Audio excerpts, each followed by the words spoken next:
I didn't want to be part of the selection, especially to be chosen by him, so I decided to help my stepsisters prepare for the mating ceremony, until the proud and arrogant Alpha King pointed at me and said, "She's the one I want."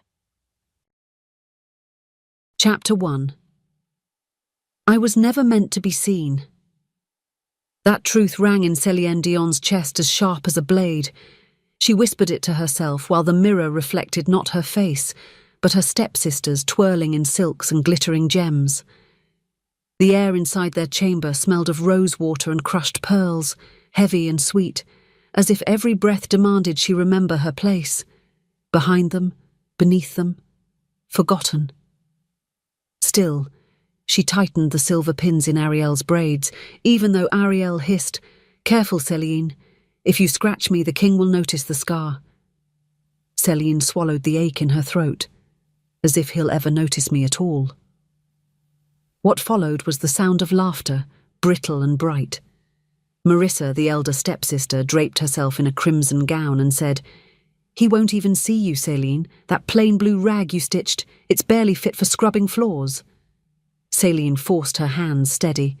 "I told you, I'm not here to be seen. I'm only helping you both prepare." "Of course you are," Marissa purred, tilting her chin toward the mirror. "Because no one wants the Omega no one remembers." Despite that cruelty, Céline smiled faintly, though her chest ached. She smoothed Ariel's sleeve, her fingers brushing the embroidered gold threads. "Hold still," she murmured. A thought slipped through. Maybe it was fate that I was never chosen. Maybe that is safer. Soon after, the palace bells tolled across the valley, their clangor a warning that night was approaching. The mating ceremony awaited. Noble Omegas prepared to dazzle the most powerful Alpha alive. Céline didn't know their number, but they were going to be a lot. And Céline, she was not supposed to be counted among them. "Do you know why the Alpha King will choose me?" Ariel whispered as she powdered her cheeks, her voice trembling with eagerness. "Because your gown sparkles the brightest," Céline teased lightly, though her voice trembled at the edges.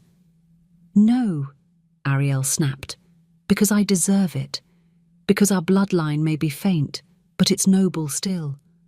And when Louis Ironfang looks across that ballroom, he will know I was bred for his throne." At the same time, Marissa laughed and turned, her crimson skirts swirling like flame. "And if not you, sister, then me. For I can hold a king's gaze without flinching." Céline lowered her eyes. She remembered the stories whispered about Louis, his arrogance, his golden eyes that burned like the sun, the way he ruled with a pride that left warriors trembling. But amidst all that, he was handsome, and definitely desired by lots of women. Maybe he has tasted some even before this ceremony. Truth be told, her wolf stirred uneasily inside her chest, a restless thrum beneath her ribs. Céline had always silenced that instinct because what good was it? She was the forgotten one, the Omega whose worth was measured in chores, not charms. Charms, lol. But then Ariel snapped her fingers. "Fetch my veil, Céline, quickly." Her body moved on instinct. She hurried to the cedar chest, the hem of her plain blue dress brushing the stone floor. The fabric was simple linen, patched at the seams, but it was hers. She had stitched it herself in the late hours when no one watched, when the world outside was quiet and she pretended that she mattered. With every heartbeat, she told herself she didn't care about the ceremony. She didn't care if Louise chose one of them or the others. She didn't care if she was invisible. But deep down, she knew the truth. What scared her wasn't being overlooked. What scared her was being seen. By the time the carriage arrived, the sisters gleamed like jewels in candlelight, their perfume choking the air with jasmine and spice.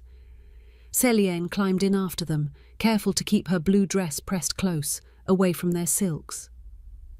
The ride to the palace stretched through forest shadows, wolves howling beneath the rising moon. Céline's gaze lingered on the trees, wishing she could disappear among them. "Do you think he'll notice my figure?" Ariel countered. "Foolish girls," Céline chuckled in her adventurous mind. Their chatter scraped across Céline's nerves. She pressed her hands to her lap and whispered under her breath, "Do you think he'll notice I don't want to be there?" But no one heard her. No one ever did. Eventually, the carriage creaked to a halt. The palace loomed ahead, carved of black stone that gleamed beneath the torches. Music pulsed from within, violins sharp as heartbeats, drums rolling like distant thunder. As if fate demanded it, Celienne's heart stumbled. For one fleeting moment, she imagined stepping inside not as a shadow, but as herself. Then Ariel hooked her arm around her own. "Keep close, don't embarrass us." Marissa smirked. "Yes, Celienne. Remember, you are here only because no one else could pin our gowns so neatly." She nodded. "Of course." Inside, the ballroom was a blaze of gold and fire. Chandeliers dripped with crystal. Courtiers shimmered in gowns of sapphire, emerald and silver. 71 Omegas stood in a line, their jewels catching every spark of light. Céline stood behind her sisters, clutching a stray ribbon, her head bowed. She told herself she was safe in the shadows. But then, the doors thundered open. The Alpha King entered. Luis Ironfang. The name alone carried the weight of kingdoms. He was taller than rumour, broader than legend. His golden eyes burned beneath the torchlight, and the room fell into silence. Every Omega tilted her chin, every nobleman held his breath. Celienne's wolf pressed forward, claws scratching against her ribs. "Look away," she begged herself. "Do not draw his gaze. Do not breathe too loudly. Do not exist too boldly." Yet her heart skipped. Because of that one truth she couldn't deny. When his eyes swept the room, they didn't linger on crowns or jewels. They stopped. On her.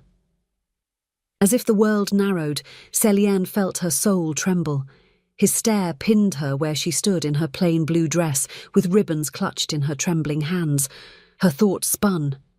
No, no, not me, not me. But Luis's lips curved, slow and certain. His voice filled the chamber, deep as thunder, final as fate. "She's the one I want." Chapter 2. "What did he just say?" The words hissed through the ballroom like smoke, curling around silken gowns and jewelled crowns. Whispers grew sharp, slicing the air with disbelief. Celienne froze. She wished she could melt into the marble floor, vanish into the cracks between the stones, anything but stand beneath the Alpha King's gaze. Her chest ached as if her wolf clawed at her ribs, restless and wild. Still, Luis Ironfang stood at the centre of the hall, golden eyes locked on her, his voice echoing like a command written in blood. "She's the one I want."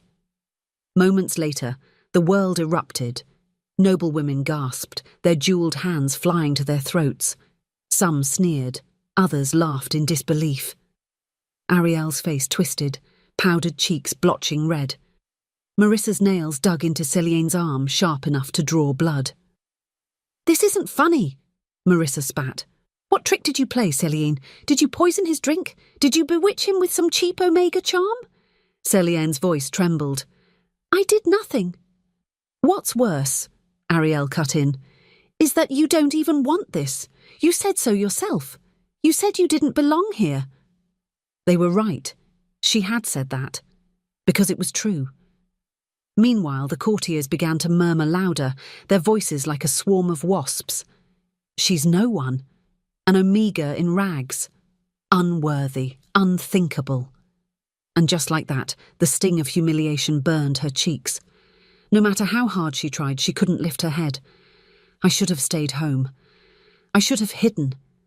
But then, Luis's voice rolled over them all, cutting like a blade through silk. "A king's word is law." The chamber fell silent. As the silence stretched, Luis strode forward, every step measured, every movement radiating power. His cloak rippled behind him like storm clouds. When he stopped in front of Celienne, his shadow swallowed her whole. Her breath caught. Under the weight of his stare, she trembled. His golden eyes blazed with something she didn't understand. Something primal. Something claiming. Celienne whispered, "Why me?" His answer was low, so only she could hear. Because my wolf chose you. Her world tilted. Chosen? No, this cannot be. At the same time, Ariel shoved her shoulder, desperate to regain attention. Your Majesty, you must be mistaken. She is plain, unworthy, a nobody. I am Ariel Dion, and my bloodline is noble. Louise didn't even glance at her. Step aside. Marissa tried next, her crimson gown glimmering like fire. My lord, surely you cannot mean her. She is fit only for servant work. I am the one who... His growl silenced her. Low, rumbling, dangerous. The sound vibrated in Celienne's bones, shaking something loose deep inside her. No other woman will stand where she stands, he said. Not while I breathe. Her thoughts spun.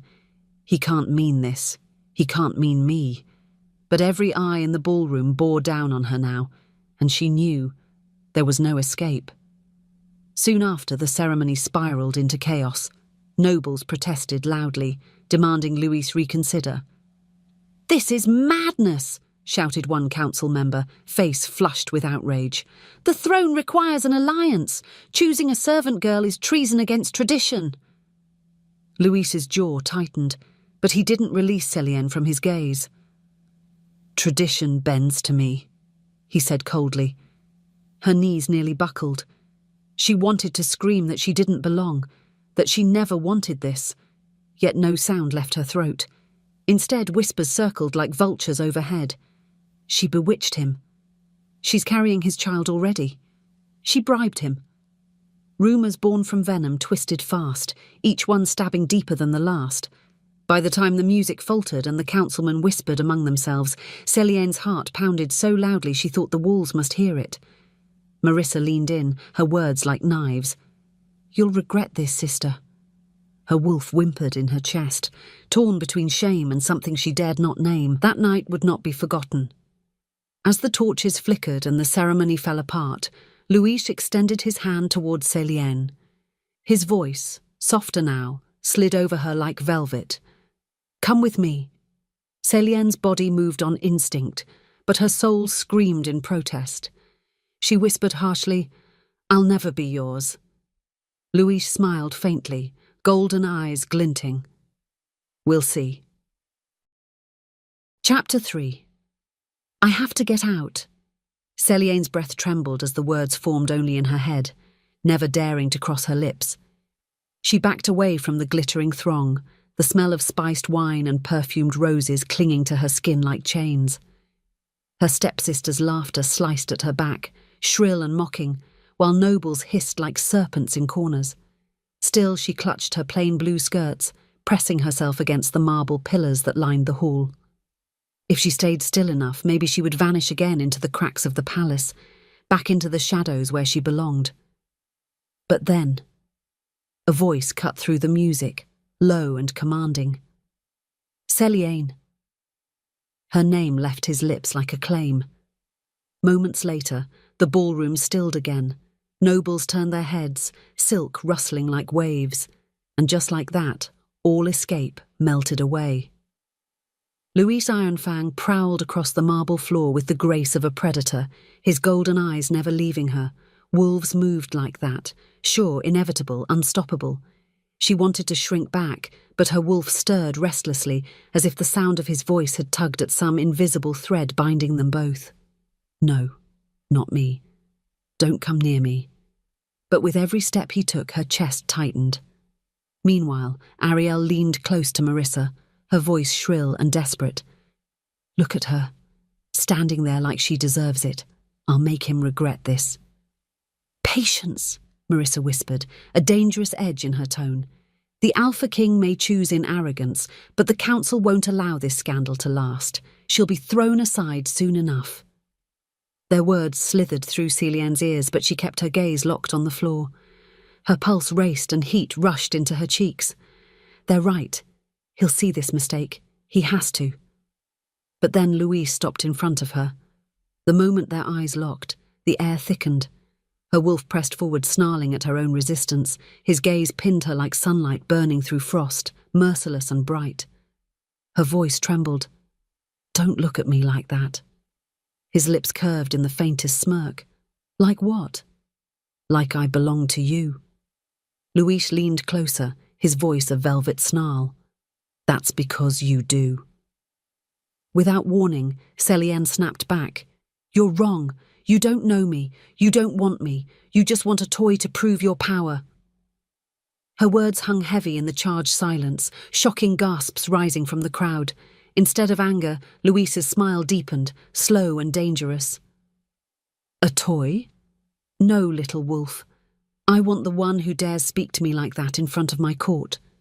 Her chest ached. Then you're a fool. He chuckled, low and warm, a sound that rumbled through her bones. Maybe I am, but you'll find, Celienne, I'm a very persistent fool. At the same time, nobles whispered fiercely behind them. This is disgraceful. She'll bring ruin to the throne. Does he not care for alliances? Still, Luis ignored them. His golden eyes devoured her every flinch, every breath. Come, he said simply, offering his hand. She stared at it as though it were a snake. No. His head tilted. Do you defy me? Every chance I get. What followed was silence, sharp enough to cut. Then Luis laughed, rich, startled, genuine. The sound rippled through the hall like thunder breaking a storm. His friend and advisor, Lord Calen, gaped openly at him.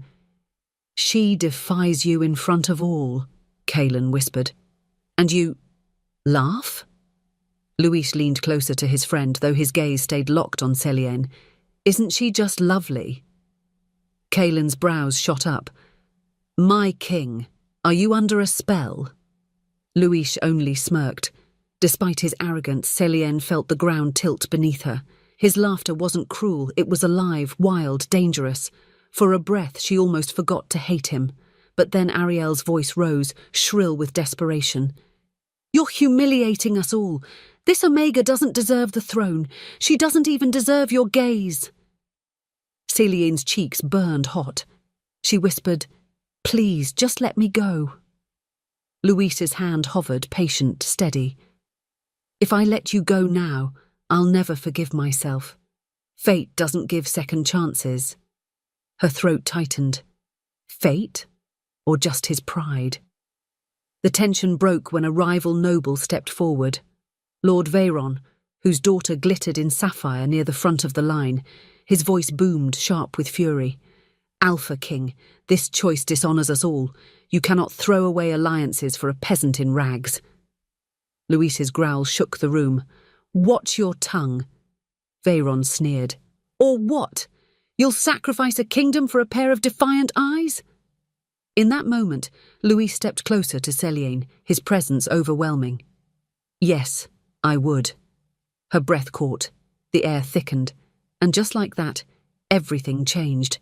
Her wolf pressed forward, a shiver racing down her spine. She didn't know what scared her more, that Luis had said it, or that some secret part of her wanted to believe it. No, he doesn't mean it. He can't. But deep down, she knew the truth. Something inside her shifted. Between them, something cracked. Eventually, the councilmen moved to intervene, their robes sweeping across the marble. Luis pulled back slightly, but his hand still hovered near hers. This will not stand, one growled. The throne is no place for an Omega with no name. Luis's eyes narrowed. The throne is mine, and what is mine no one touches. The words coiled through her like fire and ice, equal parts claim and threat. Her name hung in the air, whispered by dozens of mouths. Celienne, Celienne, Celienne. In the span of a breath, she realised she would never be invisible again. What's worse, she wasn't sure if that terrified her or thrilled her. Chapter 4. She's the one I want. Luis Ironfang's words didn't just echo in the ballroom, they cracked through it, shattering the air like lightning splitting an ancient oak. For one suspended breath, silence ruled.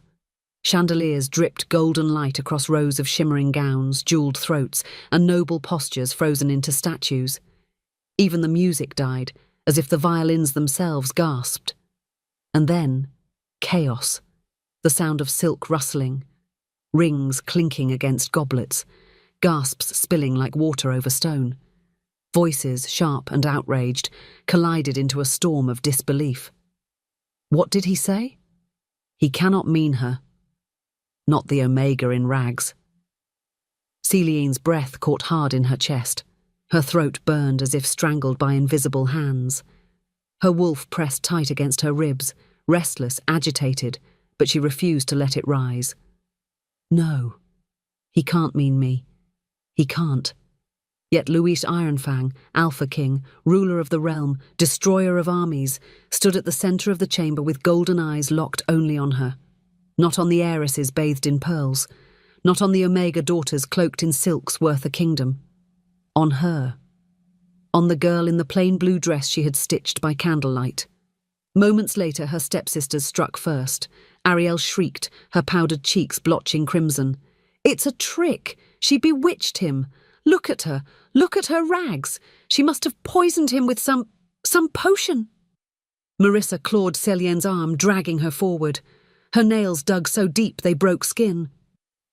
Tell them what you did! Tell them how you ensnared him, you ungrateful wretch! Celien stumbled, the sudden sting bright in her flesh. Her lips trembled. I did nothing. Liar, Ariel spat. You wanted this. You waited for this. You slithered into the ceremony to ruin us all. Her chest ached, but her voice rose raw and desperate. I never asked for this. I don't want this. Still, the crowd surged with venom. She's no one. She doesn't belong here. She's a servant, not a Luna. Their words sliced, louder and harsher, and Celien wanted to sink into the marble, vanish into the cracks, retreat back to the shadows where she had always belonged. But then, Luis moved.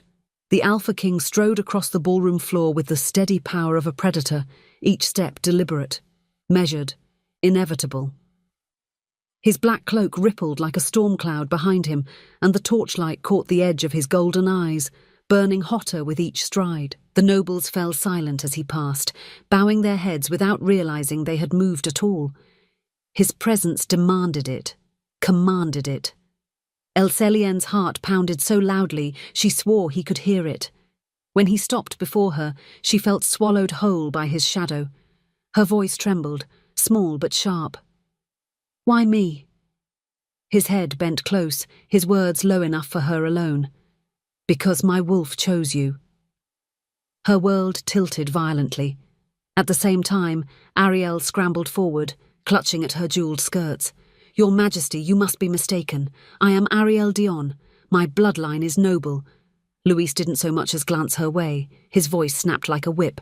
Step aside. Marissa surged next, crimson skirts flashing like fire. My lord, surely you cannot mean her. She is fit only for serving. I am the one who... A sound rumbled from Luis's chest, a growl, low and dangerous, so primal it shook the air. Gasps rippled through the nobles, even the guards stiffened. The growl vibrated through Celien's bones, awakening something inside her she had always kept caged. Her wolf pushed forward, scratching at her ribs. No other woman will stand where she stands, Luis declared, his voice deep, final, devastating. Not while I breathe.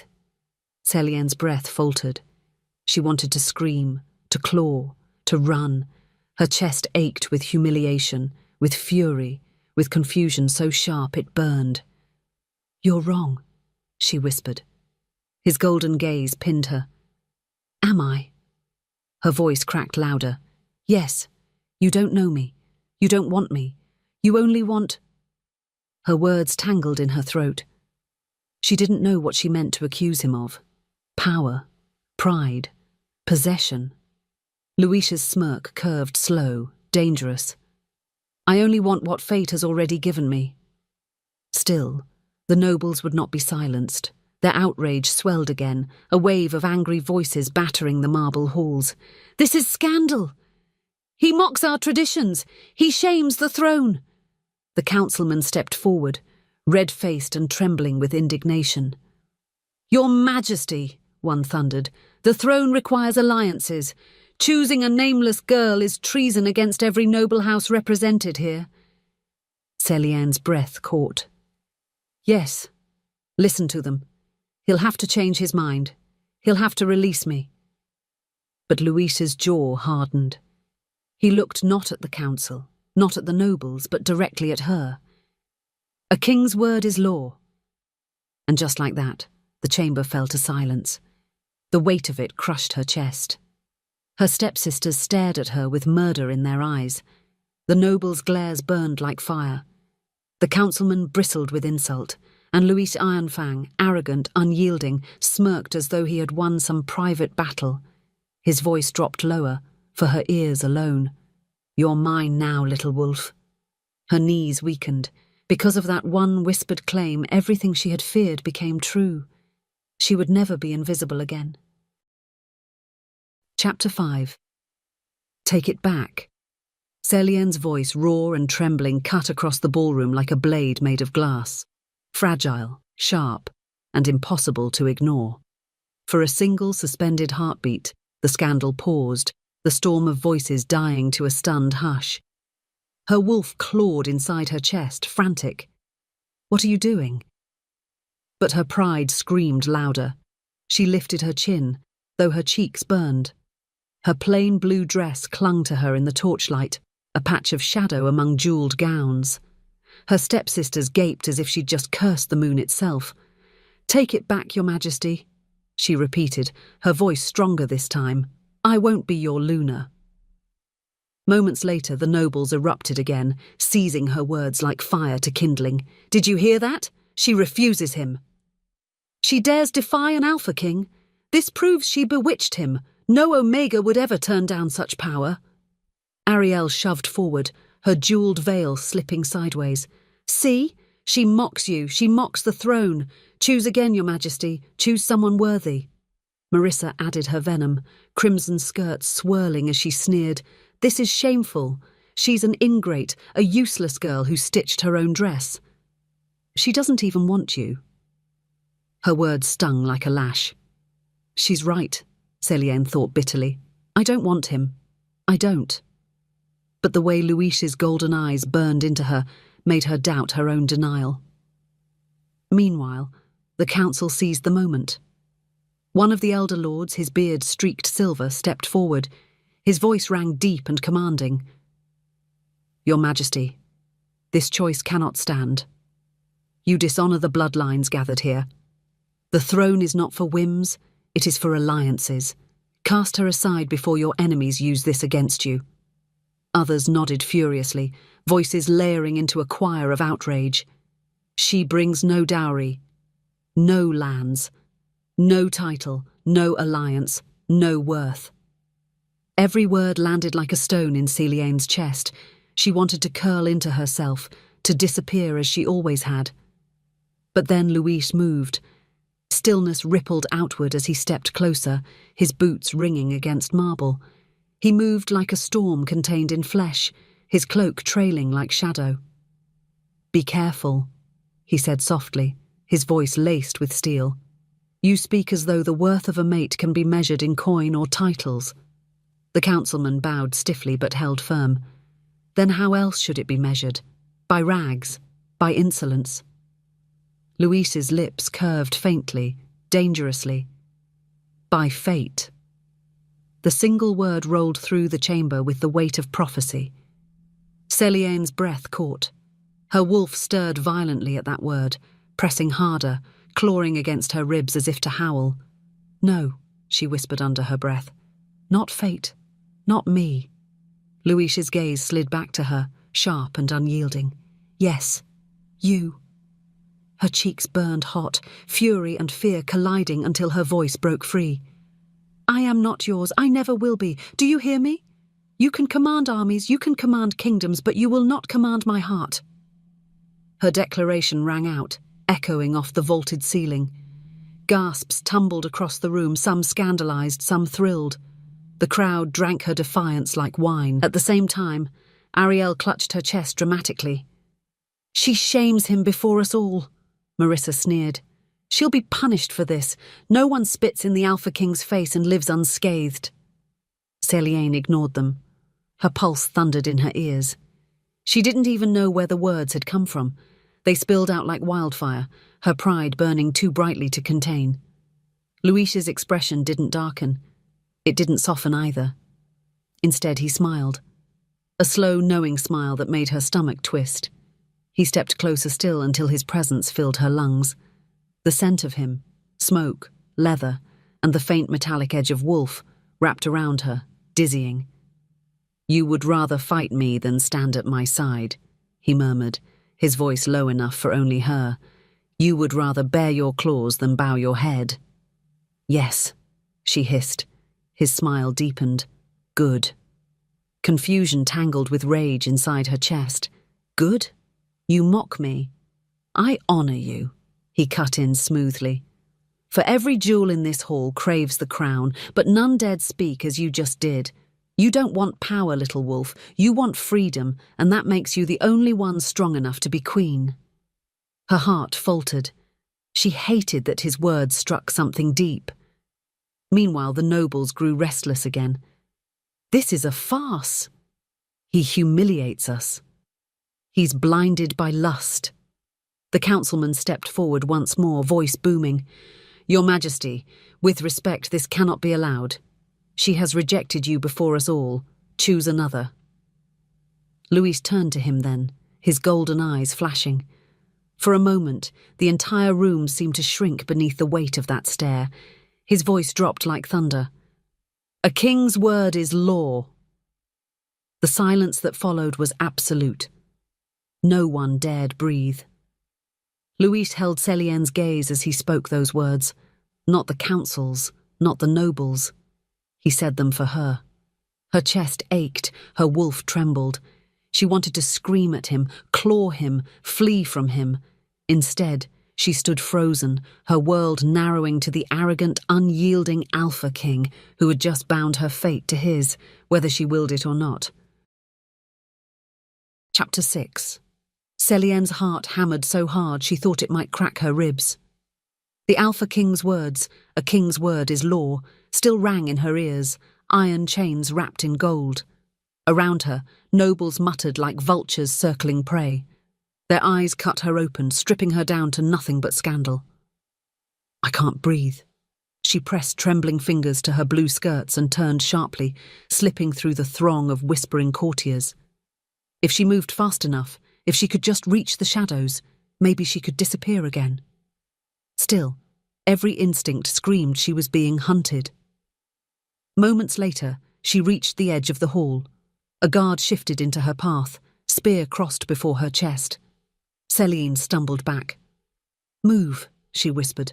The guard's jaw clenched. "Forgive me, my lady. By order of the king, no one touches the doors without his command." Her stomach dropped.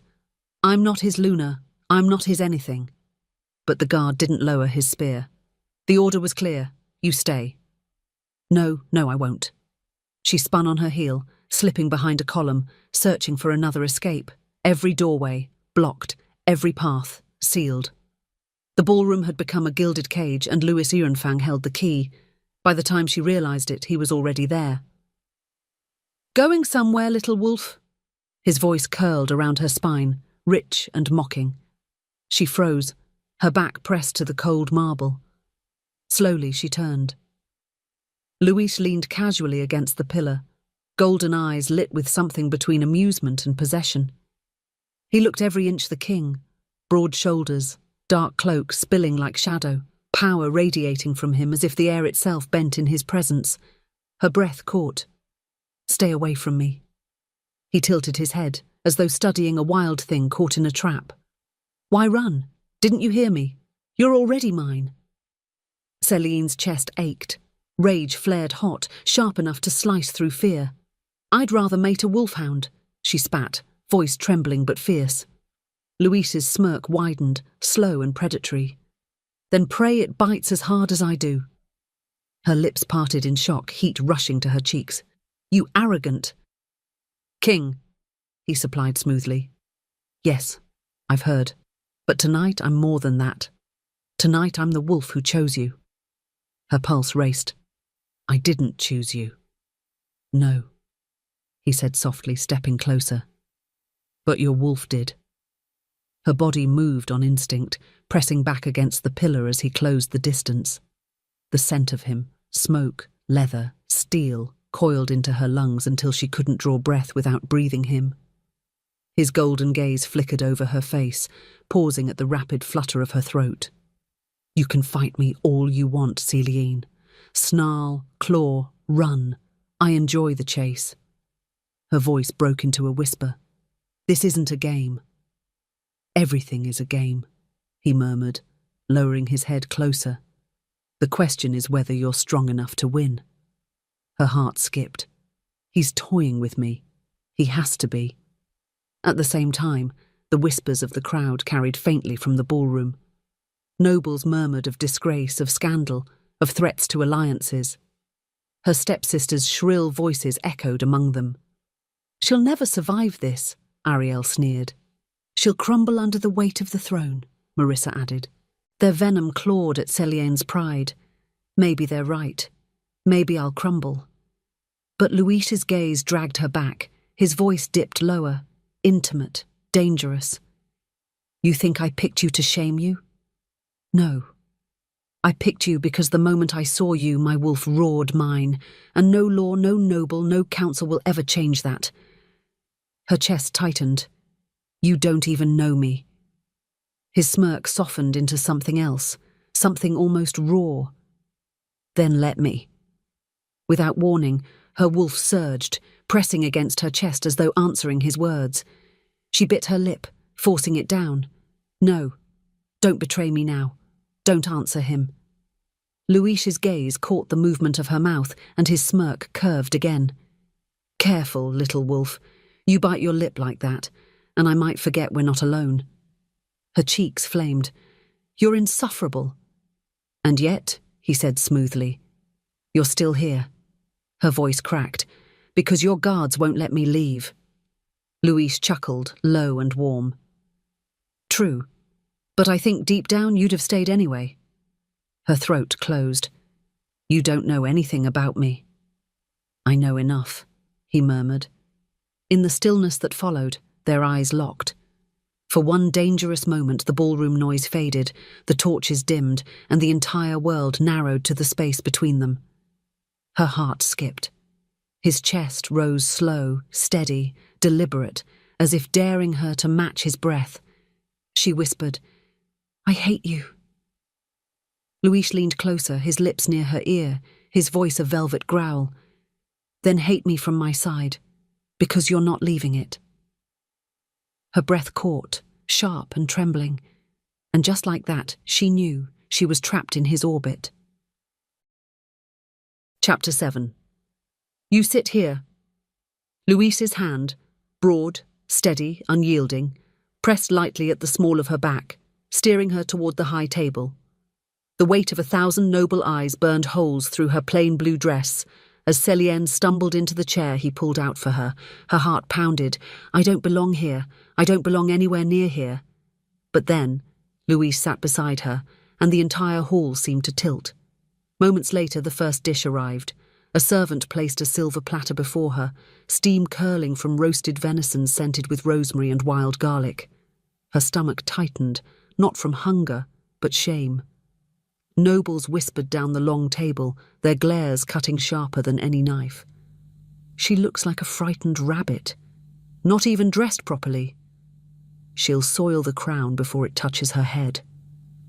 Still, Louis poured her wine himself, ignoring their stares, his golden eyes glinting with something maddening, amusement. Drink, he said simply. Céline's fingers curled around the goblet, her voice low. Stop treating me like I asked for this. Louise smirked. If you had asked, little wolf, I might have made you wait longer. This way I get to enjoy the surprise on your face. Her cheeks burned. She set the goblet down too hard, the wine trembling inside. You enjoy humiliating me? He leaned closer, his breath warm against her ear. I enjoy watching you fight me. Her pulse skipped, traitorous, and she hated the heat blooming beneath her skin. At the same time, her stepsisters sat further down the table, dressed in silks that shimmered beneath the chandeliers. Ariel's lips were pinched, her glare sharp enough to slice. Marissa toyed with her jeweled necklace, whispering poison to the noble beside her. She won't last the week, Ariel muttered. She won't last the night, Marissa answered. Their laughter was a blade aimed straight at Celienne's chest. Soon after, Louise caught her scowl and chuckled softly. Careful. You keep glaring at them like that and someone might think you're jealous. Celienne nearly choked. Jealous? Of them? I'd rather choke on my own wolf fur. His smirk deepened. Good. Then you're not as meek as they believe. I like that. She shot him a sharp look. Stop liking things about me. Louise tipped his goblet toward her. Impossible. Her face heated again, no matter how hard she fought it. She stared down at her plate, stabbing venison as though it were his smug grin. What followed was worse. Every time she tried to ignore him, Louise leaned in with some teasing remark, provoking her with infuriating precision. You're blushing. I am not. You are. Right here. His fingertip hovered near her cheek, not touching, but close enough to make her breath stumble. She shoved his hand away. Touch me again and I'll pour this wine on your head. His grin flashed sharp. Then at least I'll smell like you. Her breath caught, furious at herself for the shiver that raced down her spine. Despite that, the longer the dinner stretched, the more her wolf stirred beneath her skin. It responded not to the noble's scorn, not to her sister's venom, but to him, the Alpha King whose gaze never wavered. The man whose smirk made her burn with equal parts rage and something far more dangerous. She clenched her fists beneath the table, whispering to herself, No, don't give him this. Don't give him anything. And yet, her chest ached. By the time the last course was served, honey cakes dripping with lavender cream, the whispers had turned darker. Nobles leaned close to one another, lips curling into cruel sneers. She'll never survive court life. She'll fall, and when she does, the throne will fall with her. Louise ignored them all. But Celienne felt the venom soak into her bones. Her stepsister's final glares were daggers across the hall, promises written in silence. We'll make you pay. Chapter 8. The night air smelled of roses. Sweet, cloying, too rich, just like the world Celienne had been shoved into. The palace gardens stretched wide under the silver spill of moonlight, hedges trimmed into elaborate shapes, marble fountains bubbling softly. Torches flickered along the stone paths, casting shifting shadows that danced with the breeze. She pressed deeper into the maze of blossoms, clutching her skirts as if the folds could hide her. I just need one moment alone. One breath where no one is watching, judging, whispering. But solitude was a lie in this palace. Running again, little wolf? Louise's voice slid through the shadows, warm and mocking. Celienne spun, her pulse jumping to her throat. There he was, leaning against a carved stone arch, arms crossed over his broad chest, golden eyes glinting like twin flames beneath the moon. His presence filled the night, eclipsing the stars themselves. Her breath caught. You're stalking me now. He pushed off the arch lazily, his stride slow, deliberate. I prefer pursuing. Stalking sounds desperate, and I'm not desperate. His smirk curved, sharp as a wolf's fang.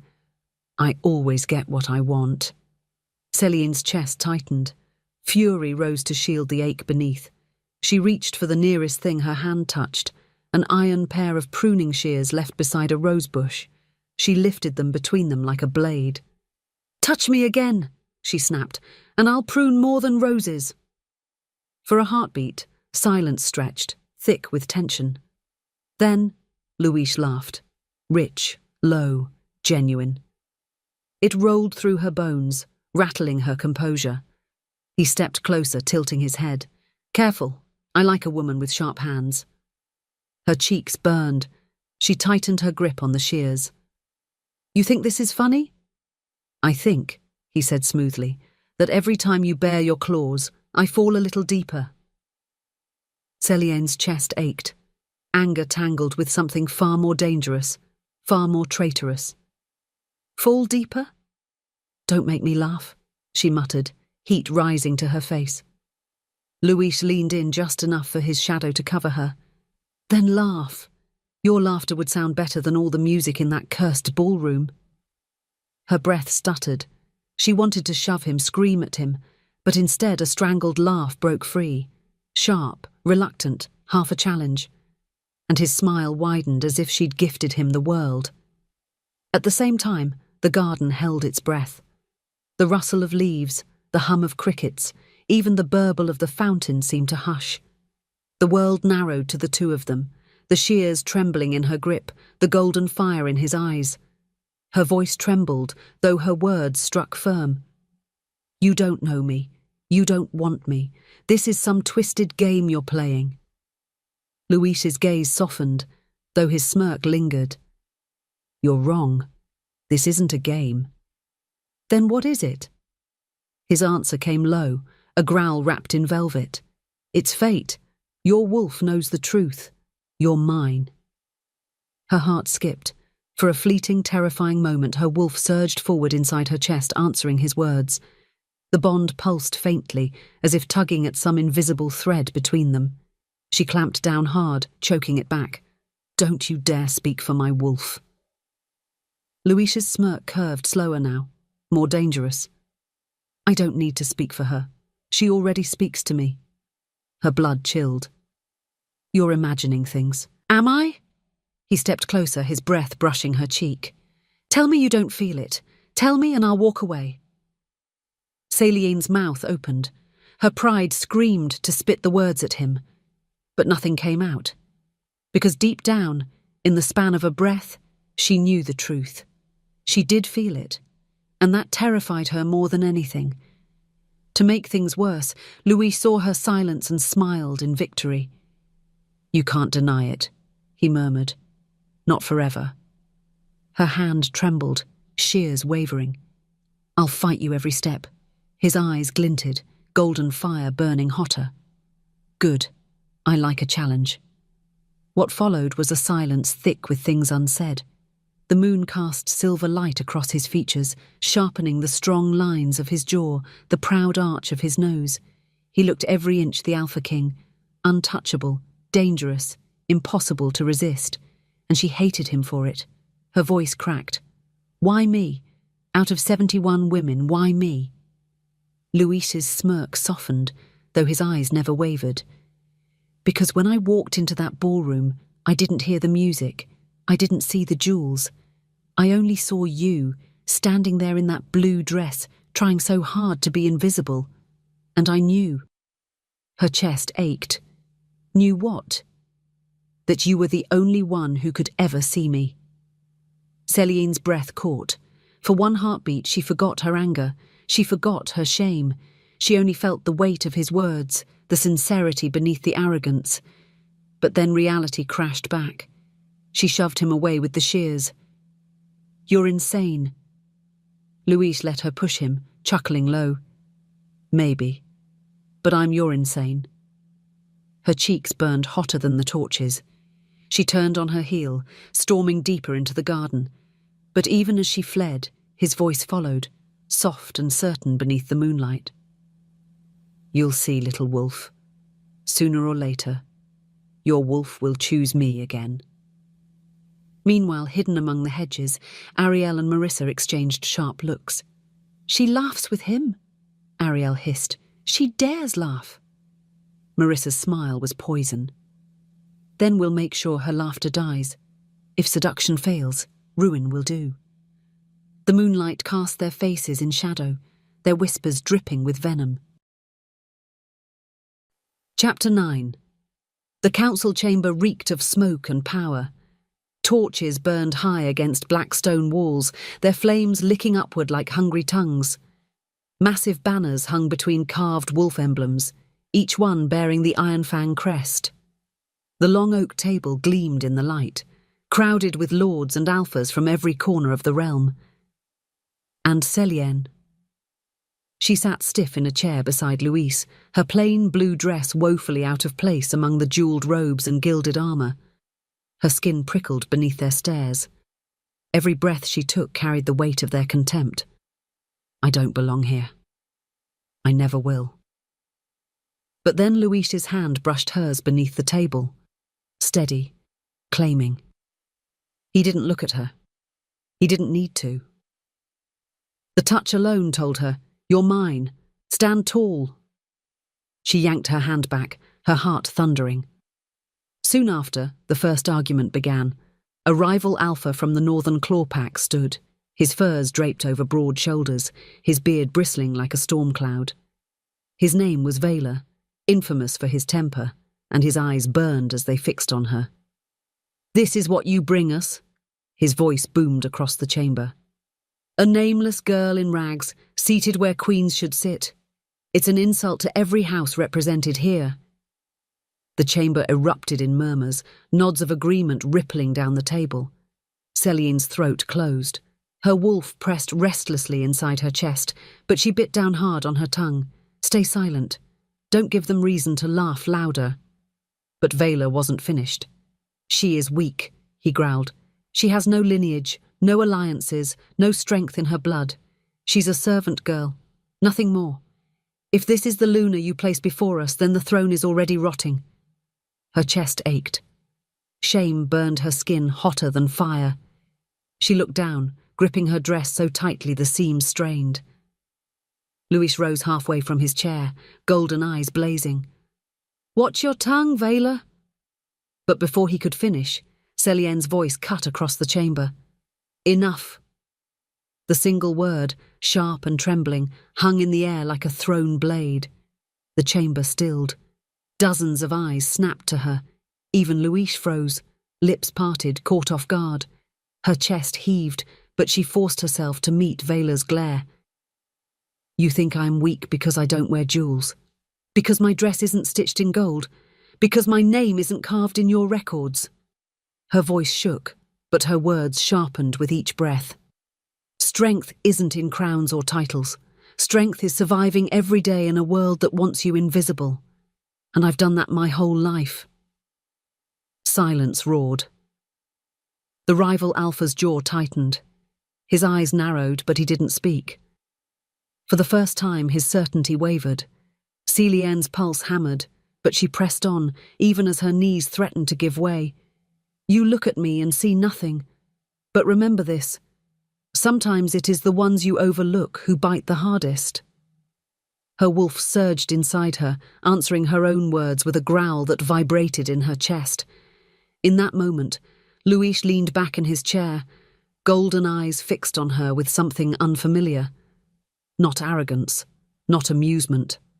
Pride. He smirked faintly, murmuring under his breath. "There she is." The chamber erupted again, but this time it wasn't only outrage, it was shock, curiosity, even a flicker of respect from some. At the same time, Ariel and Marissa sat in the corner of the chamber, summoned as daughters of a minor noble house, their faces twisted in fury. "She dares speak like that?" Ariel hissed. "She dares humiliate us all," Marissa whispered back. "We'll destroy her." Their plotting sparked anew, darker than before. What followed was inevitable. The council splintered into argument, voices rising, chairs scraping. Some demanded her removal. Others grudgingly admitted her words carried weight, but none dared speak as loudly as Vaylor, whose face burned crimson with rage. "This is not finished," he snarled, pointing a thick finger at Celienne. "Mark my words, girl, you will not last." Louis growled low, rising fully to his height, towering like a storm given flesh. "Touch her, insult her again, and you will not last." Vaylor's glare lingered, but he sat down slowly, fists clenched. In the stillness that followed, Celienne realized her hands were shaking. She lowered them to her lap, gripping hard to steady herself. Louis leaned close, his voice for her alone. You stunned them. She bit her lip. I didn't mean to. He smirked. You don't need to mean it. You only need to keep doing it. Her cheeks heated. You're insufferable. And yet, he whispered, you just made me proud. Do you know how dangerous that is, little wolf? To make an alpha proud? Her heart skipped. By the time the council adjourned, the chamber still buzzed with tension. Nobles whispered of scandal, of weakness, of strength. But one thing was clear. Celienne was no longer invisible. Louis offered her his hand as they rose. She hesitated, then placed her fingers in his just long enough to steady her trembling legs. For a moment, heat coiled between them, fire and frost colliding, and just like that, everything had shifted. Meanwhile, in the far corner, Vaylor's eyes burned with fresh hatred. His voice, low and venomous, rumbled to the noble beside him. She humiliated me. The girl has teeth. That means she can be broken. His plotting began that night. Chapter 10. The feast had turned into a stage. Every candle on the grand table seemed to burn brighter, every jewelled gaze sharper. Laughter swelled around Celienne, too sweet to be anything but venom. She sat stiff in her chair, pretending the roasted pheasant before her didn't taste like ash. Her stepsisters whispered down the table, their painted lips curling into cruel smirks. Wait for it, Ariel murmured. Oh, it will be perfect, Marissa replied, her eyes glittering like knives. Celienne's skin prickled. They're planning something. Moments later, it happened. Ariel rose with a goblet of deep red wine, her steps graceful, her voice loud enough to draw attention. To the Alpha King, she purred, lifting her glass, and to the choice that has stunned us all. Marissa followed, carrying another goblet. Their laughter was brittle, rehearsed. They leaned too close, their hands too clumsy. And just like that, the wine tipped. A full spill, crimson against Celienne's plain blue dress, seeping fast across her lap. The hall erupted. Laughter, whispers, gasps. The stain looked like blood blooming across cheap fabric, spreading like a mark of shame. Ariel's voice dripped sugar. Oh no, forgive me, sister. How clumsy. Marissa smirked. She never did know how to wear blue well. Celienne froze, cheeks burning. Her wolf whimpered beneath her skin, torn between fight and retreat. Don't cry. Don't cry. Don't let them win. But humiliation dug deep, rooting in her chest. Before she could speak, Louis rose. The Alpha King's chair scraped back with a growl. The hall stilled instantly, every head snapping toward him. Louis moved fast, too fast for nobility, all predator, all wolf. His golden eyes blazed as he seized Ariel's wrist. Wine sloshed from her goblet onto the marble floor. Apologize, he commanded, his voice low, deadly. Ariel paled. Your Majesty, it was only... His growl silenced her. Do not play with me. You humiliate her, you humiliate me. Marissa stammered. We didn't mean... Louis's gaze burned hotter, his grip tightening. Apologize, or I'll have you both dragged from this hall in chains. The chamber gasped. Celienne's heart pounded, torn between relief and fresh shame. Ariel's lips trembled as she bowed her head. Forgive me, sister. Marissa's voice shook. Forgive us. Celienne's throat closed. She should have felt vindicated. Instead, she felt trapped beneath every stare in the room. Louis turned then, golden eyes on her, his voice ringing with authority. No one touches what is mine. The words slammed into her chest like a blow. Mine, possession. The hall buzzed with whispers, scandal twisting sharper. Celienne's cheeks burned with fresh fire, grateful and furious. She rose abruptly, skirts clinging wet against her legs, her voice cracked like a whip. I am not your property. The words echoed, a defiant howl. Silence followed, thick and stunned. Louis's gaze held hers, unshaken, his smirk faint but unrelenting. Her chest ached, her breath shaking. She shoved past him, storming from the hall, every eye searing her back. Still, Luis didn't chase. Instead, he leaned back in his chair, his smirk curling wider. His friend and advisor, Kaelin, stared at him in disbelief. "Isn't she just lovely?" Luis murmured, golden eyes gleaming. Kaelin sputtered, half horrified, half bewildered. "My king, are you under a spell?" Luis chuckled low, his gaze lingering on the doors Celienne had stormed through. "If I am, it's the best curse I've ever known." Meanwhile, rumours rippled through the hall like wildfire. "Did you hear? She defied him. He called her his possession. She shouted back." By the time the torches burned low, the scandal had already taken root in every noble tongue, and Celienne, hiding in the shadows of the palace corridors, realised with dread that no matter what she did, she would never be invisible again. Chapter 11. The corridors of the palace felt colder at night. Stone walls glistened with torchlight, shadows stretching long and thin. Celienne pressed against one of them, her breath unsteady, her dress still damp from the spilled wine. Shame and anger churned inside her, a storm that refused to quiet. Her words still echoed in her head, "I am not your property." The look in his eyes when she said it haunted her, not wounded, not furious, but amused, as if her rage delighted him, and that infuriated her even more. Moments later, the air shifted, the soft scuff of boots on stone, the ripple of heat that came with his presence. Her wolf stirred before she even lifted her head. "Celienne?" Luis's voice rumbled low, almost gentle, though power coiled in every syllable. She turned sharply, eyes blazing. "Don't you dare follow me!" Yet he kept coming, steady, sure, unstoppable. "You storm from my hall. You shout at me before the court, and you expect me to let you walk away without a word?" "Yes," she snapped. His golden eyes gleamed in the torchlight. "Then you expect too little of me." She crossed her arms, as if that could shield her from the heat of his stare. "What do you want now? Another chance to call me your possession?"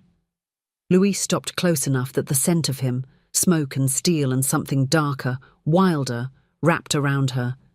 His voice dropped to a growl. "No, I want to tell you the truth." Her breath caught. "The truth?" He nodded slowly, his gaze never leaving hers. "The truth is, I felt you long before tonight." Celienne's heart skipped. "What do you mean?" Luis's chest rose and fell in a deliberate rhythm, as though holding something dangerous back. "For weeks I've felt it. A pull, a spark in the air. My wolf restless, searching. I thought it was madness. I thought it was hunger. But then..." His eyes softened, golden fire dimming to embers. "Then I saw you, in that blue dress and everything aligned. The pull, the unrest, the searching. It was you. It was always you." Her knees weakened. She forced her voice steady. "You can't mean..." "I do," he said firmly. "Celienne Dion, you're not just a choice. You're my fated mate." The words slammed into her chest. Her wolf surged instantly, clawing, pressing forward with a howl that echoed inside her ribs. The bond pulsed hot and undeniable. Her breath shook. "No. No, that can't be. Fate doesn't make mistakes like this." Luis's lips curved faintly. "Doesn't it? Because fate gave me a woman who looks me in the eye, defies me, calls me a fool to my face. Fate gave me a woman who burns brighter than the crown itself." Her chest ached so fiercely she thought she might break. "Stop." "I can't," he said simply, "because when I saw you in that hall, it wasn't arrogance, it wasn't whim, it was recognition. My wolf knew your wolf. That dress, that moment, it only confirmed what I already felt in my bones." She pressed back against the wall, nails biting into stone. "Do you realize what you're saying? If this bond is real, if it's true, then I'm not just a scandal. I'm a weapon, a weakness others can strike." Luis stepped closer, his hand bracing beside her head, trapping her in golden fire. "You're not my weakness. You're my strength." her lips parted, trembling. You don't know that. I could destroy you. His smile curved slow, dangerous.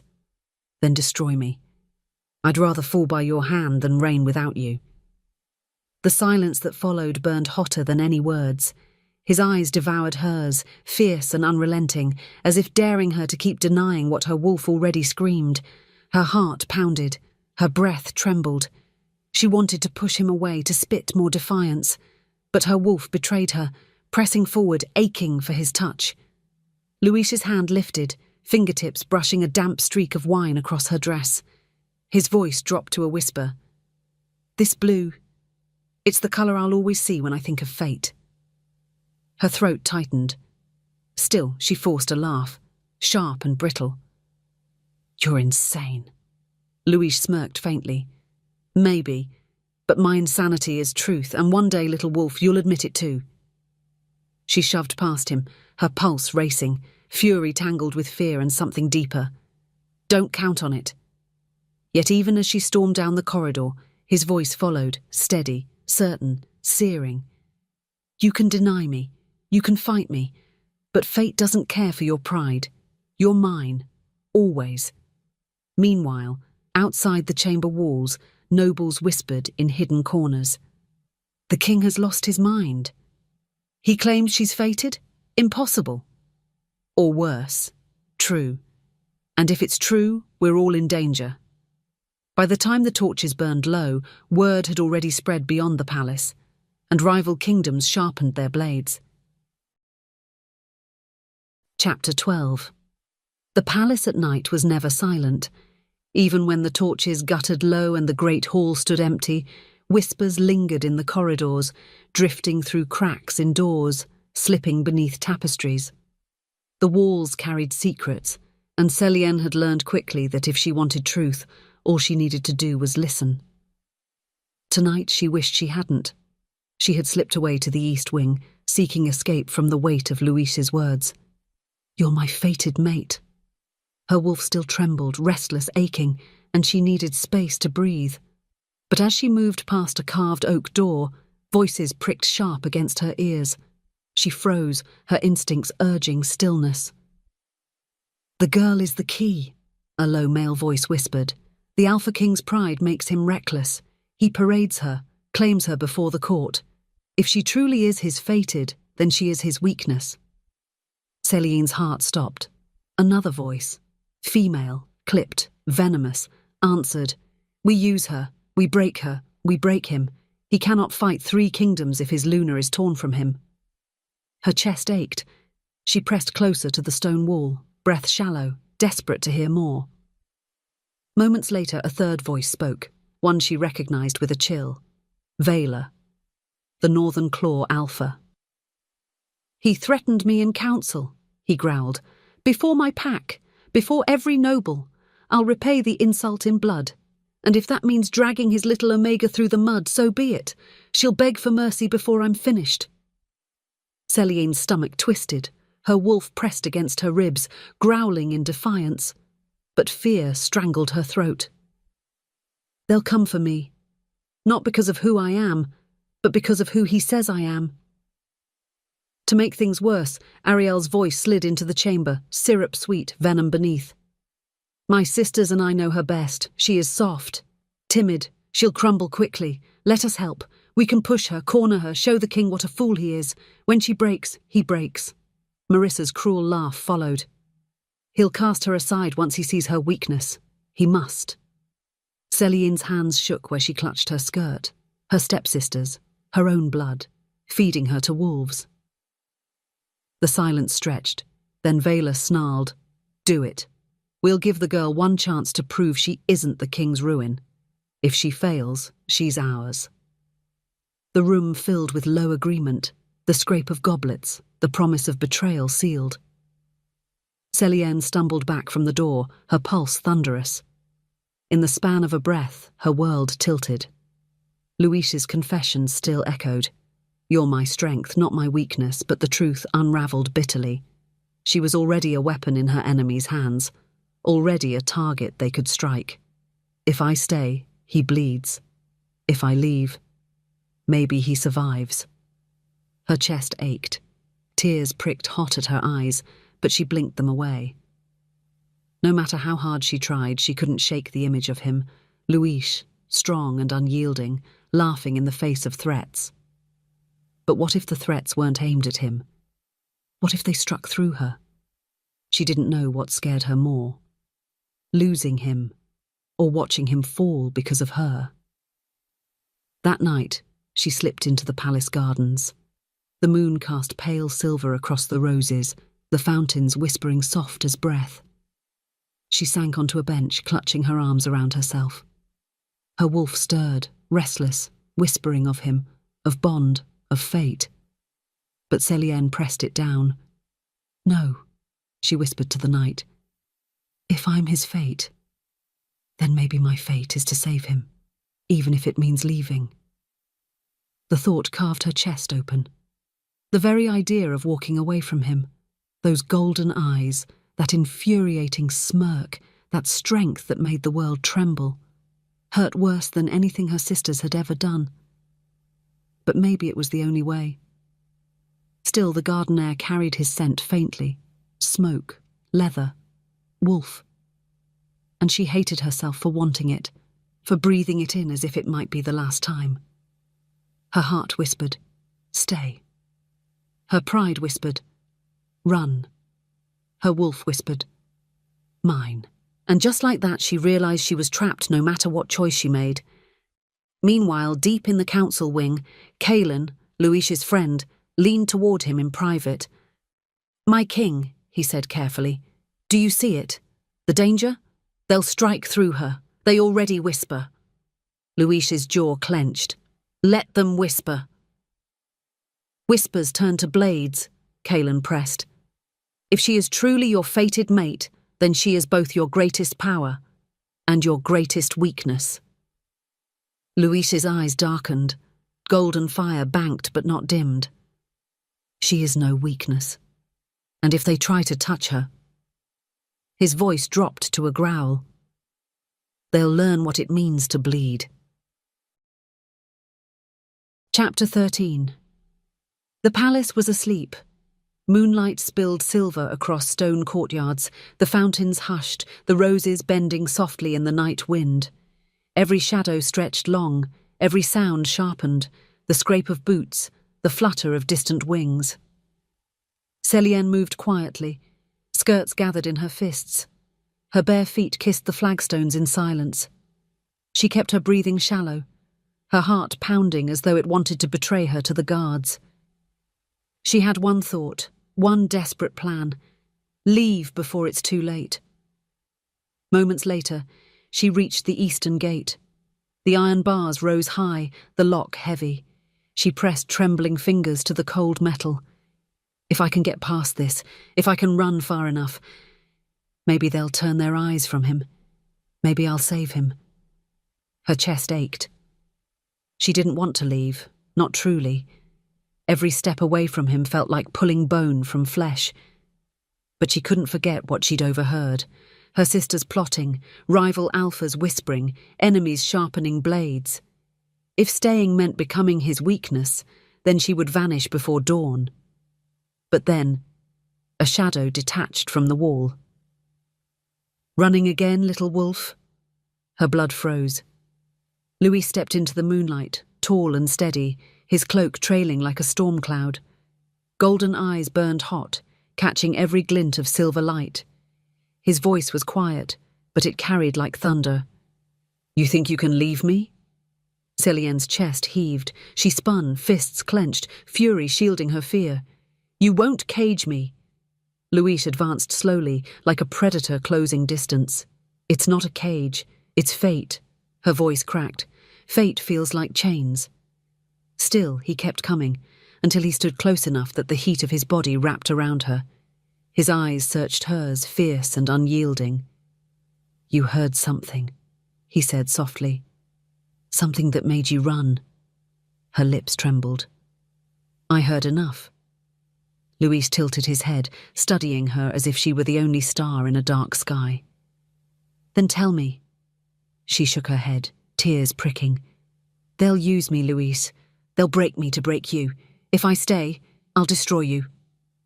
For a moment, silence stretched. Then his hand lifted, slow, deliberate, brushing a loose strand of hair from her cheek. His fingertips lingered against her skin, warm, steady. "You undo me, Celiane," he murmured. Her heart stopped. Her breath caught, trembling, as the words sank deep. His voice wasn't arrogance now. It wasn't command. It was raw, vulnerable. Her lips parted. "Louise." The bond pulsed between them, hot and undeniable, as if the moon itself held its breath. Their faces tilted closer, closer still, lips a heartbeat away. His breath touched her skin. Her wolf surged forward, howling mine. And just like that, nothing else existed. But then, the heavy slam of a door, boots striking stone. "Your Majesty!" A councilman burst into the courtyard, panting, eyes wide. His voice broke the spell like shattering glass. "Forgive me. I thought you were alone. There's urgent news." Louise's jaw clenched, golden eyes flashing with fury. He stepped back, the bond snapping taut but unfinished. Celiane stumbled away, her chest aching with the loss of him, with the kiss that hadn't happened. The councilman faltered, sensing the storm he'd walked into. "My king!" Louise's growl rumbled low, dangerous. "Leave." The man swallowed hard and bowed, retreating quickly. In the quiet that followed, Louise turned back to her. His gaze lingered on her lips, still parted, still trembling. His voice dropped low, molten with promise. "Next time, little wolf, I won't let anyone interrupt." Her chest ached, her breath tangled, her pride cracking beneath the weight of her own desire. She wanted to scream, to push him away. But deep down, too deep to deny, she knew the truth. Next time she wouldn't stop him. Chapter 14. The palace whispered louder than ever. By morning, rumours snaked through the corridors like vines, twisting around every noble tongue. Celiane had barely stepped from her chambers before eyes followed her, hungry, mocking, waiting for cracks to show. She almost kissed him. She plays the coy Omega, but we all see it. Fate or not, she'll ruin him. Their words cut deeper because some of them echoed the thoughts she hadn't dared speak aloud. Meanwhile, Ariel and Marissa sat in the sunlit gallery, silk gowns shimmering as if they'd been born to royalty. Their smiles were sweet, but their voices carried poison. "You saw her last night," Ariel murmured, adjusting the ruby pin in her hair.